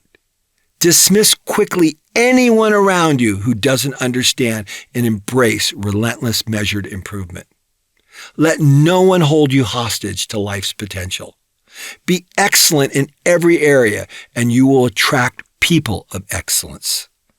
Never let anyone put you down. Welcome constructive criticism. Listen carefully to the words people speak about you. They can provide deep insight into what ropes are holding you from the next level. Seek out people's opinion on my weakness. Kick ass from here on out, no exception. Stop doing action. Stop eating white bread. Stop rationalizing why you can't lose weight. Stop interrupting people on the phone. Stop avoiding your emails. Stop buying anything unless it's the highest quality. Stop using so much hyperbole. Stop allowing anyone from getting you angry. It's an emotion that belittles you and does not help you achieve your goal of garnering respect. Start doing list. Being tender with women, God's gift and the most beautiful flower to men. Smiling more, getting everyone you meet to smile. Bring out the best in everyone you meet. Love every second of life. It's the seconds that add up to days of joy. What I want my dream life to look like by December 2008. I can easily maintain 185. I own a new state-of-the-art airplane. The yard is a garden spectacular. Fast Kept LLC is in a new building and is getting statewide recognition for its deep commitment to building people in the Toyota production system. I have become intellectually more recognized and regarded by others as highly motivating. Everything I do is cutting edge and full of adventure and the wow factor. It inspires people. World impact. My life should have a significant impact on the people I encounter. Simply put, I should be the catalyst and inspiration for them to move to the next level. What I want my dream life to look like by December 2008. So remember, in the context, when I'm writing this many, many years ago, I set targets and timelines for when I wanted to achieve that. So when you read through this, know that my target to achieve all this was by 2008. Here we are in 2019. That was a long time ago, and I blew basically every one of these completely out of the water. Create explosive creativeness. I am best when I can create and maintain an environment that facilitates explosive creativity. Everyone is being creative at every turn. What I love to do, making people smile. My teachers and what they taught me. Dad, to stand out, lead, invest, learn, and be bold. Mom, to love, encourage others, to be organized, clean, and devoted to family, to be tender. Leanne, patience, discernment, and love of children. Bill, to fly on my own terms, take no chances, work long hours, know your product, attention to details. Add a fourth axiom, know your competition, remember the little guy, and whatever you do, don't get to the end of your life and regret anything. Wally, when an old man dies, it's like burning down a library. John, pause. Pamela, crystal clear vision. Joel, pay attention to the bottom line. It's the bottom line that is affording you a lot of the opportunities you enjoy. Play the devil's advocate. Protect the golden goose. Art, I control my time. Get what you pay for. Pay only what you want to pay, not what the other guy is asking. If you think someone is stealing from you, they are. Sell at the peak. Remember Costa Rica. If you spend $1,000 on your business, are you going to get $1,000 back? Quickly do the math. Do the math. Arturo days, adventure, friends, and food. Fly like a pro, hand on gear lever, heads up when taxiing, fuel cap on the ground. John, nothing is foolproof because fools are resourceful. So distance yourself from fools. Your eyes are the best thunderstorm detectors. Trim up when low. Know your equipment. Know your computer systems. They are stupid and do exactly what you tell them to do. Reuben, my wife is why I'm successful. She is the opposite. She is completely different, and that different approach is a gift to any man who's smart enough to see it. Bob Conrad, don't give away the farm. Don't get distracted. Sven, his dad's regret. Make sure you have a great sex life. Ron Bell, take care of your health. Ann Helen, smile and be nice. Jeff Koss, focus on your family. Jeff Geetson, enjoy life. Hire the horsepower. 1 out of every 10 people are keepers. It's strictly a numbers game to find them. Doug Mockett, live life to the fullest. Thomas Edison, opportunity is missed by most people because it is dressed up in overalls and looks like work. Mike, my Navy SEAL friend, every 30 days, a significant opportunity passes in front of every human being. The question is, are you awake? Gary Player, golfer, The harder I work, the luckier I get. Donald Trump, think big and kick ass. Colin Powell. There are those who simplify and those who complicate. Those who simplify have a real job. In a press conference, when asked how General Powell was going to defeat Saddam Hussein's Republican Guards, he replied simply, "We are going to cut them off and kill them." Mom, my mom said I am a tender guy that needs to touch and be touched often. Chris McCormick, you've got to have a mental strategy and a mental game. Question everything and ask the experts for their advice. Embrace the suck.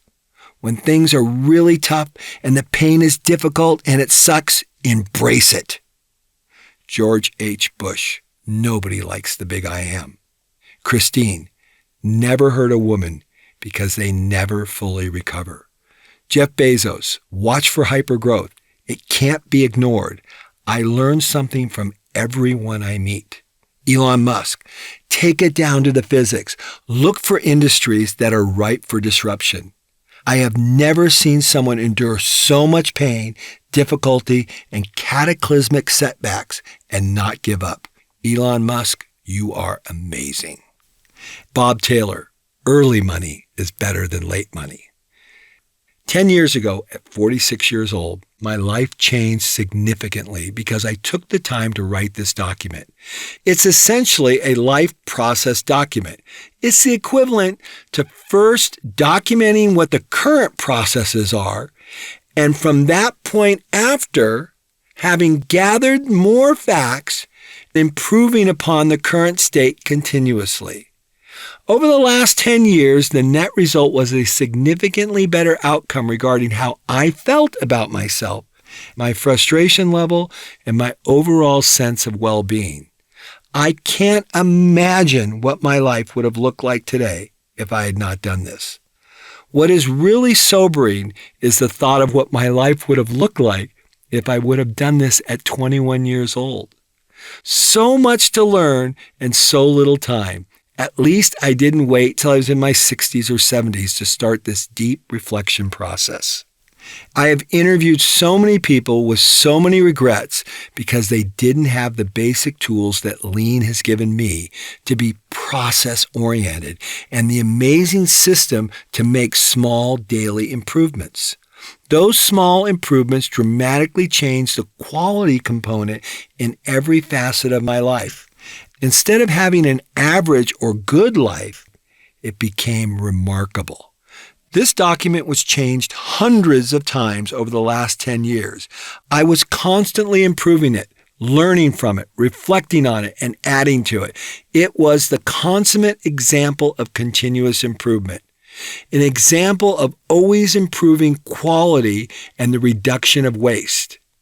My hope is that by me being transparent and sharing with you my innermost thoughts, that you too might be able to take a closer look at gathering the facts about your life and your relationships.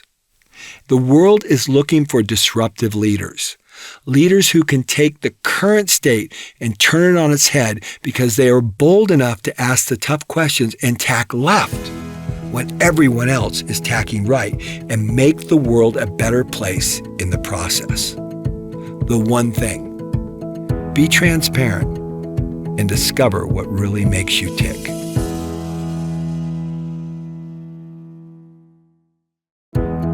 Chapter 12, Give Me Shelter. I will never forget when a friend said to me, "Paul, I avoid home. My house is a mess. The garage is a mess. The closets are a mess. My house is all around chaos, and there's not much to draw me there. Work, vacation, the mall, my friends' houses are a lot more appealing. So I go home only when I need to." My takeaway was simple. Your home should be a magnet, the place where you love to go. It should be your refuge and your shelter. The Rolling Stones wrote a famous song called "Give Me Shelter." I spent a good part of my childhood humming along and singing out loud this famous chorus. Forgive me, but I'm speaking in the most general terms. Men are hunters. We go out every day to see what we can conquer and bring home the spoils to our family. The last thing we want is to hear from our spouse, "You dumbass, is that the biggest deer you can catch? We're going to starve if that's the best you can do." I saw the deer that Bob brought home to his wife. It was twice as big. While all these might be true statements, they are the most unsettling words a man can ever hear.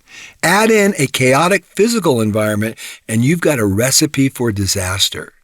Men need their women to believe in them. When we come home, we need shelter, not chaos or criticism. We need a place to regroup and clear our minds so we can get better and face the next day. If we are fighting the world and fighting at home, the whole job of doing life with a smile on your face becomes nearly impossible. Dale Carnegie said it best, "Don't criticize." This salient and powerful advice is timeless when it comes to our relationships. I have watched as husbands and wives tear each other down in front of friends and family. This is painful to watch as they wither right in front of us. While refraining from criticizing goes both for the men and the women, when women tear their men down, it's an epic folly. A man's ego is the size of a freight train, and when his woman disrespects his efforts, dreams, and abilities, it's nothing short of daily castration, day after day. The same is true for a woman, and here's a story that illustrates the point perfectly. One of the women on my Japan study mission, after learning that I was a pilot, said to me she also wanted to become a pilot and that she looked into it but decided not to do it. When I asked her why, she said her husband said it was nonsense. "Why would you want to do that?" he exclaimed. Her dream was burst before she even got to investigate the possibility of becoming a pilot. My reply to everyone is simply to allow your loved ones the space to explore their dreams. The best response would have been, "Honey, I think you will make a great pilot. Why don't you look into it and find out everything that's involved?" I know after you gather all the details, you'll make a great decision. Whether you're a man or a woman, home should be a place where you can dream and work through issues together. At the end of the day, work is unique, but the home is a place where our family and most important relationships reside. It's the place where you go for refuge. It needs to be viewed differently than just a place where you live. It's the refuge, the place where you know you will be restored and, more importantly, protected, so you can regroup and gain your mental and emotional strength. For me, I've always viewed my home as a place where I practice creativity and emotional expression. Whether I'm playing my guitar and writing a song, pruning a bonsai tree in my garden, building a piece of furniture, or writing a book, my home is my refuge and my laboratory, my art studio where I think crazy thoughts and dream up wild ideas, and no one can touch me. Some of you have seen my home. It is by most people's standards over the top, crazy beautiful, and the yards and architecture are a masterpiece. Most people, when they see it, say, "I can't imagine how much work it took to create 10 acres of artistic creation, let alone what it takes to maintain something that elaborate and massive." For me, my home is literally my artistic expression of who I am in the innermost being, where I can be a little boy and fearlessly play. I am constantly changing, improving, creating, exploring, and experimenting inside and out. My home is my art studio where I practice passion, patience, and creativity. I made a profound observation after reading about and having visited the homes of some of the greatest leaders in the world, from Thomas Jefferson's Monticello, George Washington's Mount Vernon, John D. Rockefeller's Kaikik, Winston Churchill's Chartwell, south of London, Dwight D. Eisenhower's farm at Gettysburg, Teddy Roosevelt's Sagamore Hill on Long Island, Henry Ford's working farm outside Detroit, Eleanor Roosevelt's tiny cabin along the Hudson River, Ronald Reagan's modest little ranch in the hills of Los Angeles, or Donald Trump's Mar-a-Lago. Every last one of these men and women deeply expressed and lived their dreams in their refuge, that historians refer to as their retreats or homes. For me, my home and refuge was the place where I stared deep into my soul to find out who I was so I could create a better life. I can remember like yesterday, sitting in my home office where I penned, "Are You Happy?" the previous chapter that you just read. It was a place where the world could not get me, and I had time to think. At the end of the day, you need a refuge. You need a place where you can think deeply about life, a place where you can practice continuous improvement and fail and get back up and learn. A lean life requires a place of refuge and creativity. The two are absolutely intertwined. You'll never experience true continuous improvement unless you have a safe place to express your thoughts and ideas. Develop that place. Make it sacred. Make it fun. But most importantly, understand its importance in the role it will play in your happiness throughout your life's lean journey. If you want to have a continuously improving life of deep meaning, where thoughtfulness is imbued in everything you do, create a refuge. So whether you're in an 800 square foot apartment in New York City or a 10-acre farm, be a refuge for the ones you love and build a strong refuge, big or small, not just a home. The one thing, it's not a home. It's a refuge, the place where you think deeply about everything that is important.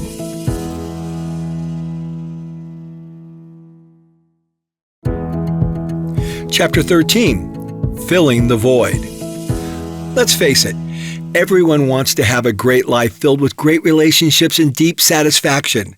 However, they may not be doing what it takes to experience it. Just think about what people do in their spare time, from binge-watching TV shows to hours of playing video games. The majority of people are on their phones playing games or watching movies. I would surmise that every one of those individuals are trying to satisfy some element in their life that is not full. For the ones playing a game, action, excitement, or personal challenge. It's very natural, and I get it. For the ones watching a chick flick, perhaps it's a void in their relationship, so they experience it by watching a movie. Whatever it is, it wouldn't take much brain power to figure out that they are probably getting some form of substitution for the real thing.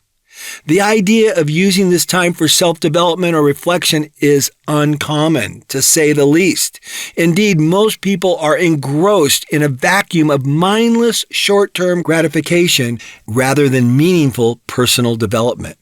So many are caught up in the vortex of living a superficial substitute life. Rather than participating in an actual competition of sorts, they have chosen an imaginary life devoid of living a life of excitement, intrigue, and adventure. This is exactly the reality that I came to 10 years ago when I wrote, Are You Happy? I realized there were so many things in my life that I was living vicariously, things that I wanted to experience but only read about or imagined them as possibilities.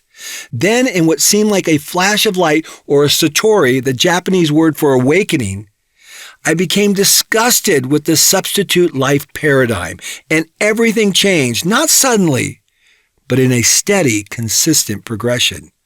I began a deliberate process of developing my skills, abilities, and intellect so I could personally experience everything that I subconsciously believed was only reserved for a select few.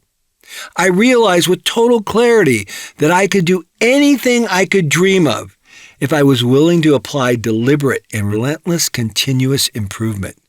I realized the power of my effort when my brother, who has an IQ significantly higher than mine, said to his little brother, a D&C student, Paul, you have become quite the intellect.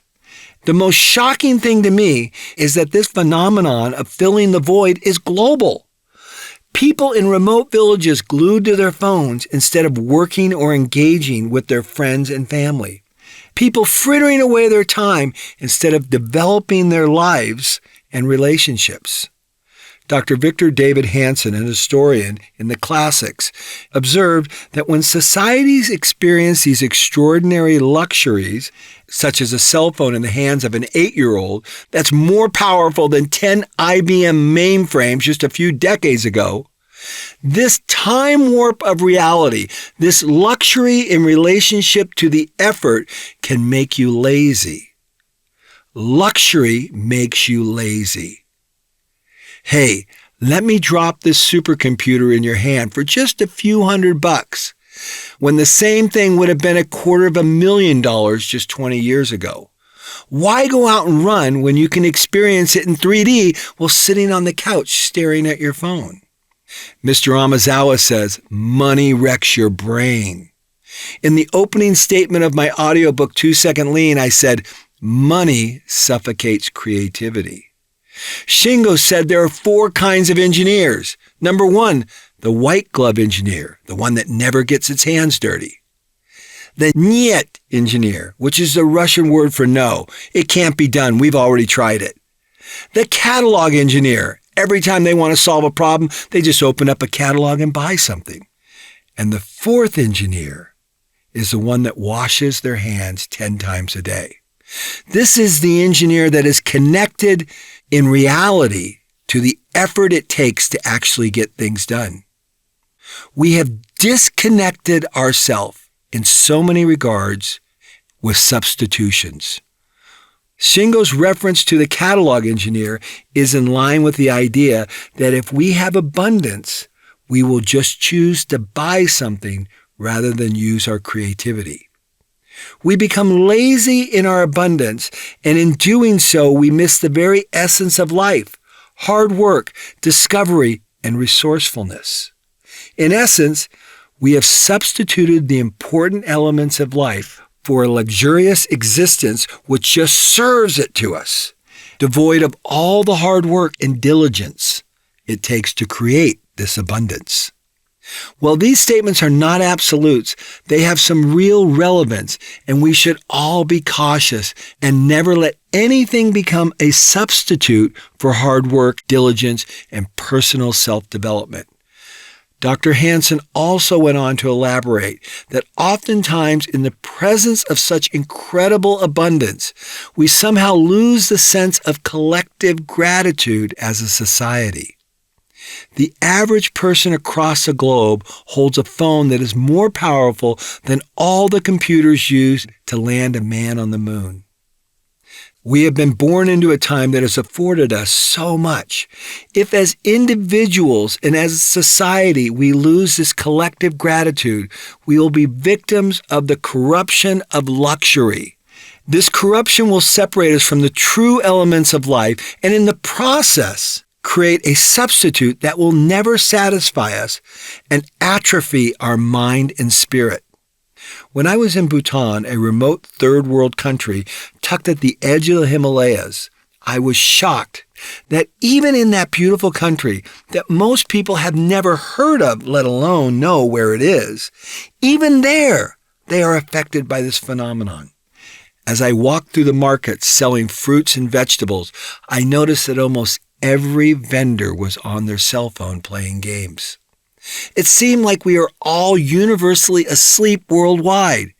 We no longer go out and run and experience the adrenaline rush that exercise gives us. Instead, we punch buttons on our mindless 4K screens and receive a fake adrenaline rush that is not even close to the real thing.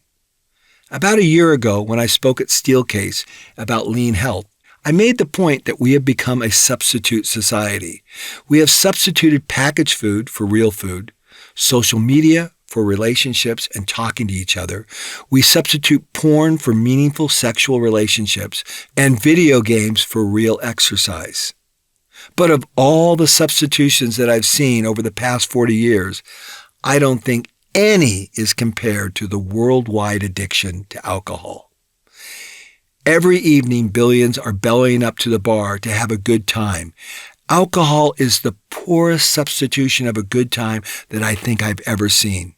Besides being incredibly fattening, expensive, and a colossal waste of money and no nutritional value, it has deep health ramifications and directly screws up your most important asset, your brain.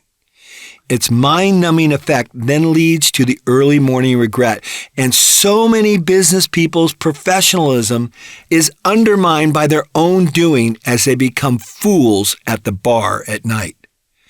Do I want to do business with a drunk? I don't think so.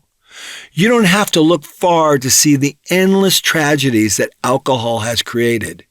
One of the most infamous examples is Teddy Kennedy and Chappaquiddick, a family that endured so much hardship from external and internal forces is battered yet again by alcohol.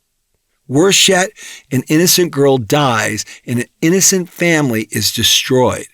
I love Donald Trump's admonition to his children: don't drink, don't smoke, and don't do drugs. It's that simple.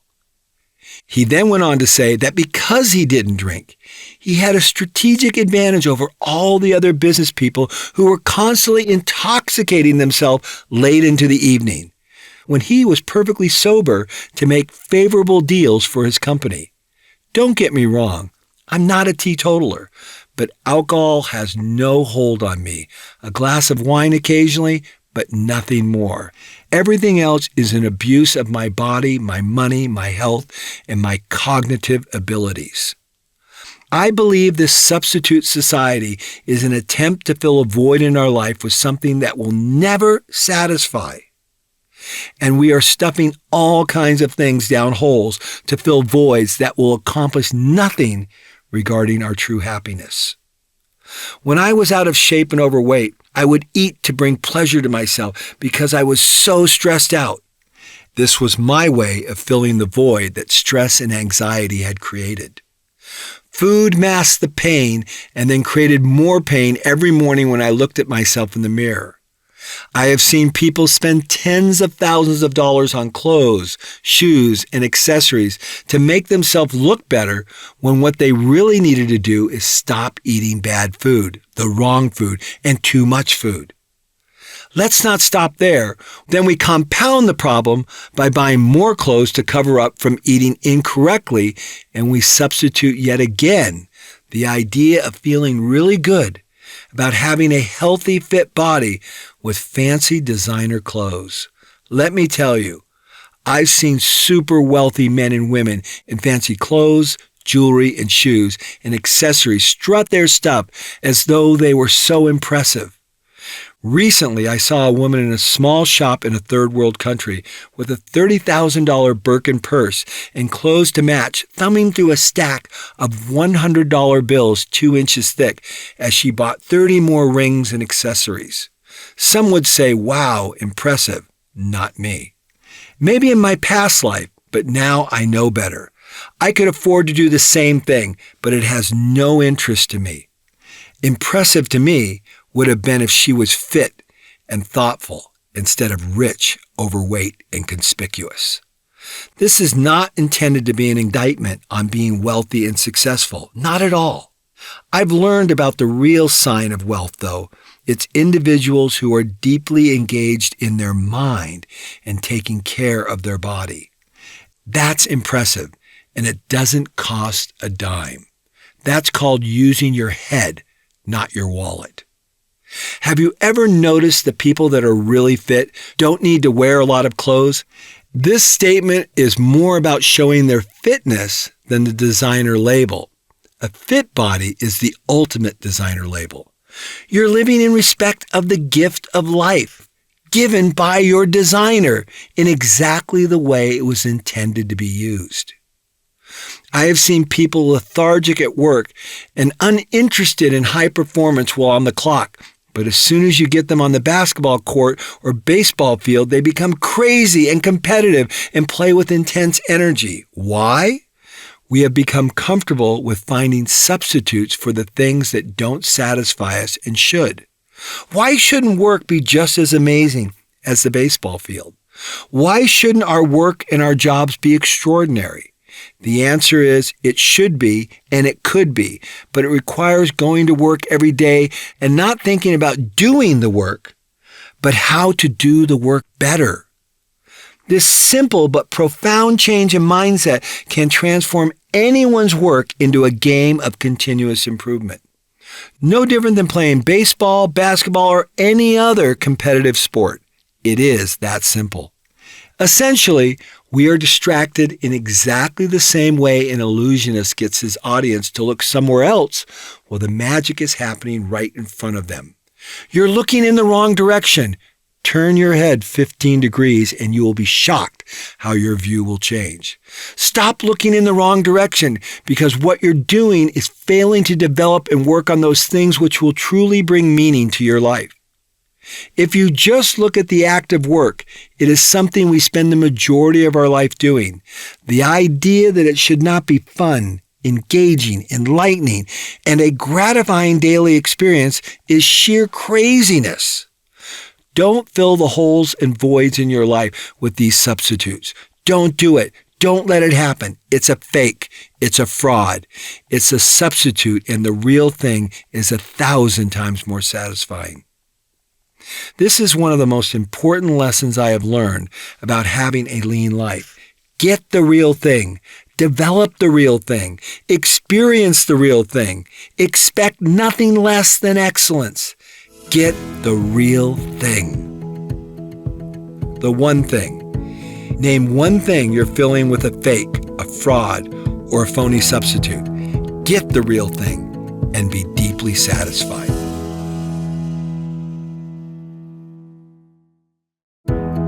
Chapter 14, Paul's Conclusions.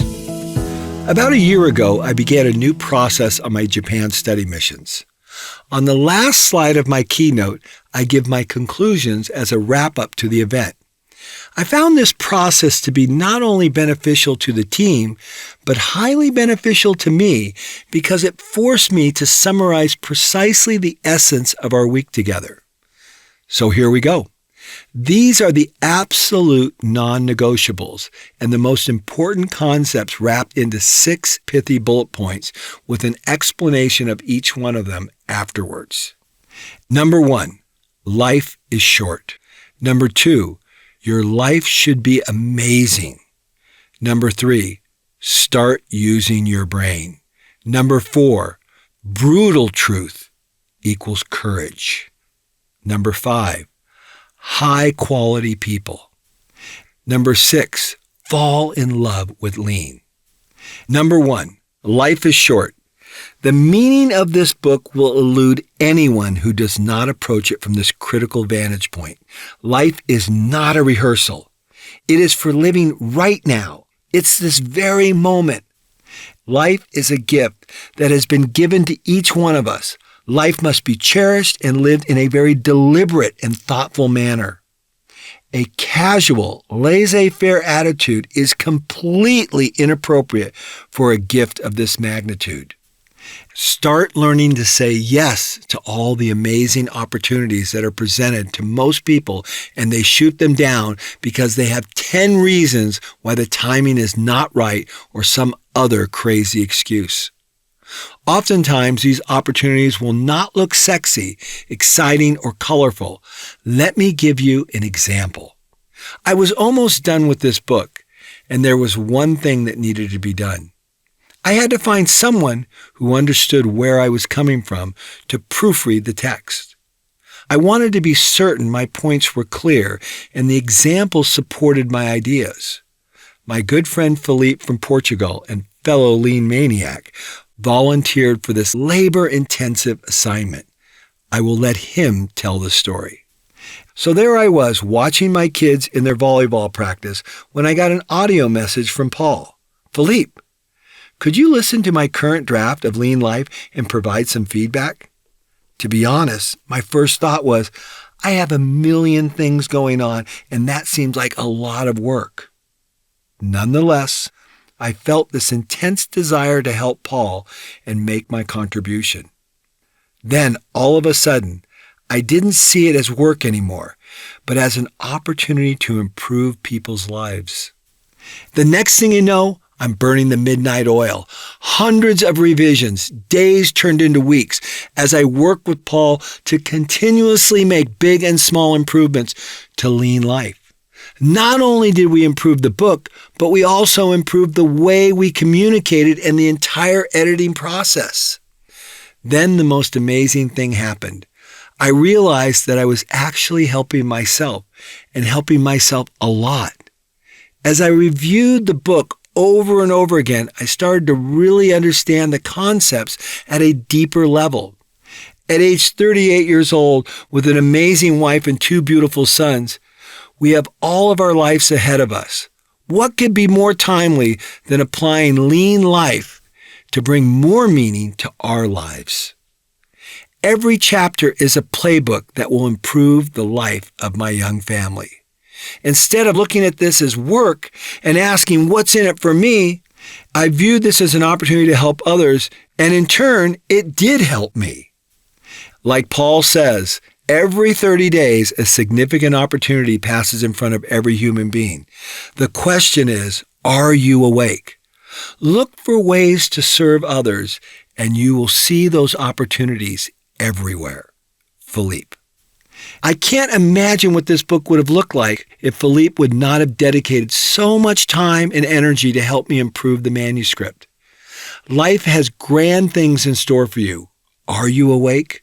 Stop wasting a single second. In those seconds are hidden opportunities that can transform you. Care about the seconds, and I guarantee that the aggregation of these tiny moments will build a chain reaction of joy that will transform your life. Number 2, life should be remarkable, exciting, and forever improving in 3 critical areas: your life's work, your health, and your relationships. The notion of a naturally declining life is a fallacious notion that far too many people believe. Even worse, I see people organize the things they do around this defeatist attitude.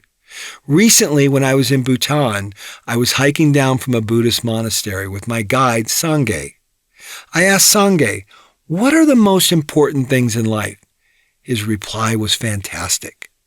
Number 1, you must have passion.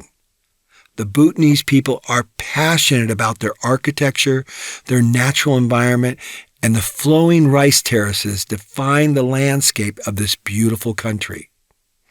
Every home is beautifully embellished. Rich or poor, the architectural design of their monasteries is absolutely stunning. I jokingly quipped to Sangye, "If you want to have the best lifestyle, you need to be a monk." They live in some of the most beautiful settings in the world. Passion, passion, passion. You can see passion running throughout this society. Environmentally, 60 to 64% of their forests are natural old growth and untouched, and they get the vast majority of their power from clean hydro. They refer to their water resources as white gold. All the animals run free, the cows, the dogs, the cats, the horses. It is one big open range. As you're driving down the road in a city or village, right in the middle of the road, there will be cows wandering with no one supervising them. Meanwhile, a pack of dogs are following and crisscrossing the maze of cars and animals. There seems to be a true harmony to this approach. It exudes patience and calmness.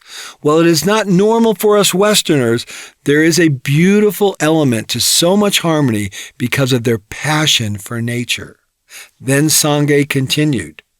Number 2, you must have patience. Think about things 1,000 times. Great things happen as you accumulate wisdom patiently along life's journey. The patience in which they have constructed the monasteries over hundreds of years and the way they go about their daily lives is remarkable. No one is in a hurry. They have a sign along the road you see everywhere that reads, "No hurry, no worry." There is a clear rhythm of patience running through Sangye's people.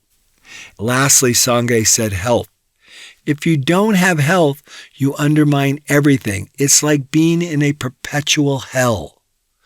One of my senseis in Japan, Mr. Takagi, who is 86 and his mother is 110, said to me, "The most important thing in life, Paul-san, is health.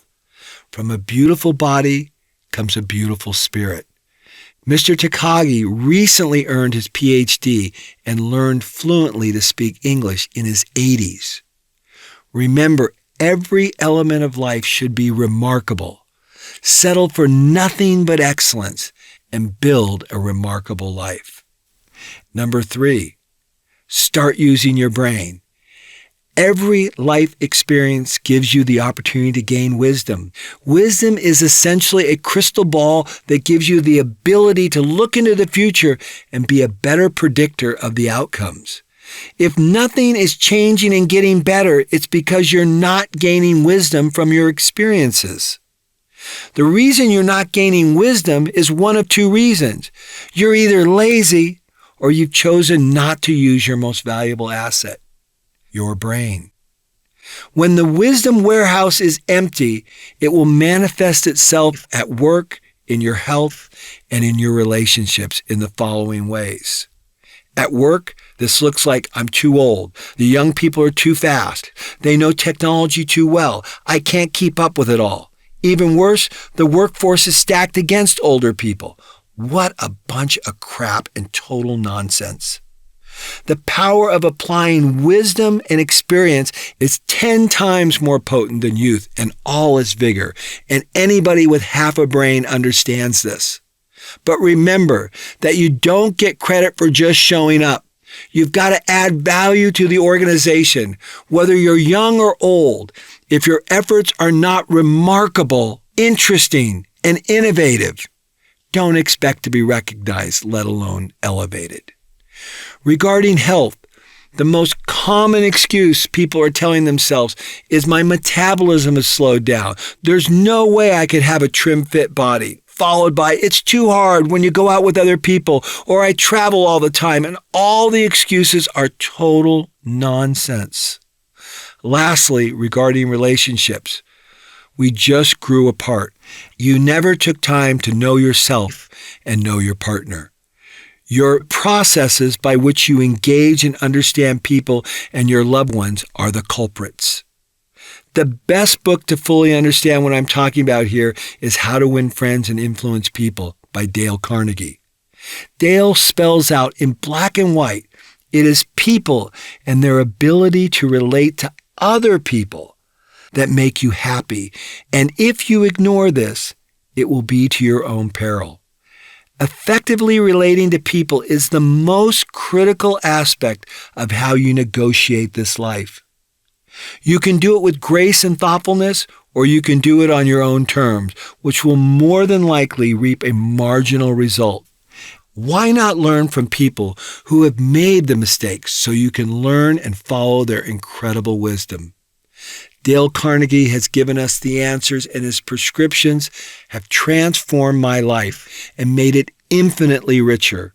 My life would never be the same without the wisdom Dale gained through his life experiences and recorded in his book, so both you and I could dramatically improve our journey through this life. Number 4, brutal truth equals courage. Remember, everything of significance starts with a single action: courage. Bob Taylor, my mentor since I was 17 years old, demonstrated this powerful principle when, as a young man and just a mere teenager, started Taylor Guitars.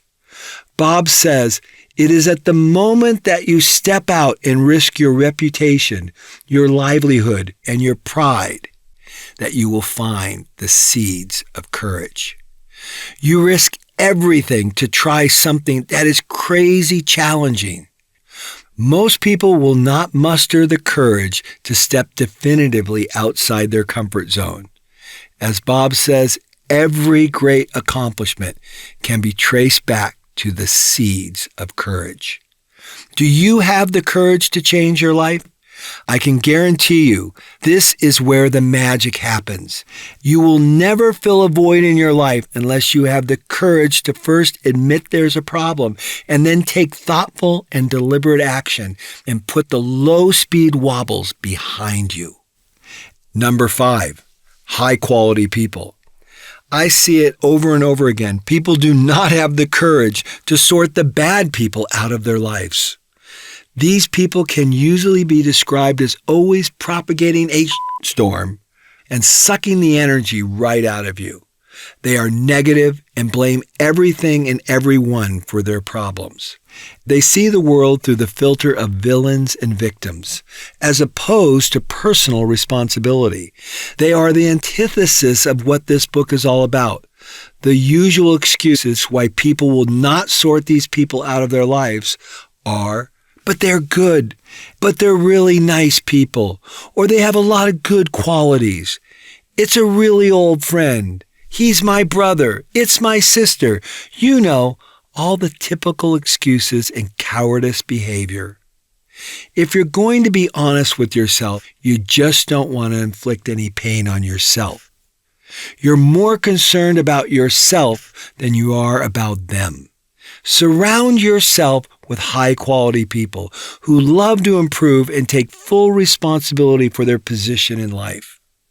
Next, get all takers and people who think, "What's in it for me?" out of your life. Remember, there are two kinds of people in the world, givers and takers. Your goal should be to become a world-class giver. Then surround yourself with other world-class givers and get all takers the hell out of your life as fast and furious as you can. I came to the realization of this theory early on in my life, when I realized I never felt good about myself when I was trying to negotiate the advantage or look at every opportunity through the filter of what's in it for me. As I matured as an individual and began to help people without expecting anything in return, but just because it was the right thing to do, I felt entirely different about myself and my efforts. The more I acted with benevolence, the richer my life became in every regard.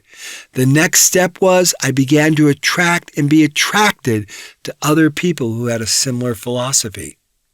The next level of maturity was when I realized that if I wanted to have a purpose-driven life, to quote Rick Warren, I had to realize just one thing. It was not about me. Lastly, I observed that the people who believed this philosophy of benevolence and helping their fellow man realized a depth of purpose in life that was not comparable to any other pursuit.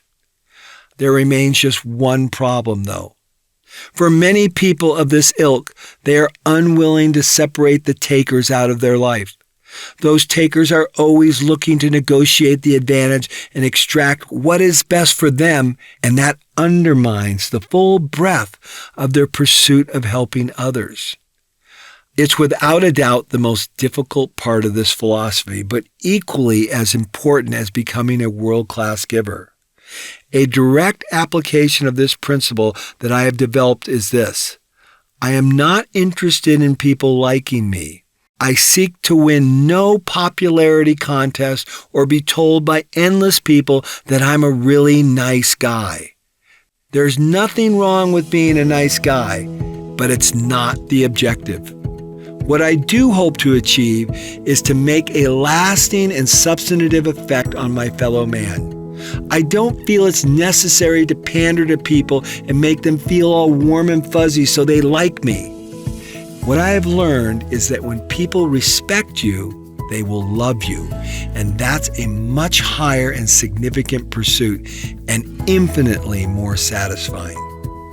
Last of all, number 6, fall in love with lean. What I'm saying is fall in love with the idea that eliminating waste will enrich your life. The daily pursuit of new solutions that you discover through the process of trial and error and learning from other people will enrich your life far beyond anything you ever imagined. Banish sloppiness and fall in love with precision. Love the idea of being precise and getting it right, and not approaching life with such happenstance. Live your life in a more deliberate fashion so every process serves you. This intense desire to refine all of life's processes will allow them to help you up rather than trip you up, and will deliver more joy because you are in the ecosystem of excellence.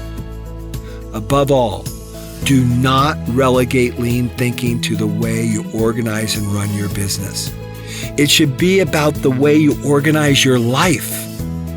This has been my prescription for my life, and I am overjoyed with the fact that I have learned and applied these simple principles of historical greatness to my most precious gift, life.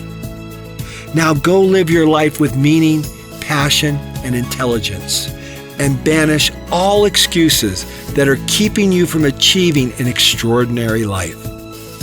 Paul. The one thing, now is the time. Compose the most important words you will ever write. Answer the question, are you happy? Tell the truth and begin your lean life journey.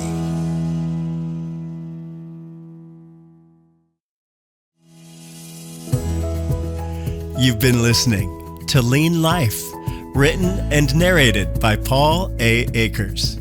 Go to paulakers.net to find all the resources and added insights to start the next chapter on your own Lean Life journey. You can also find Lean Life in print and ebook versions as well. Thanks for listening to Lean Life. Copyright Fast Cap Press.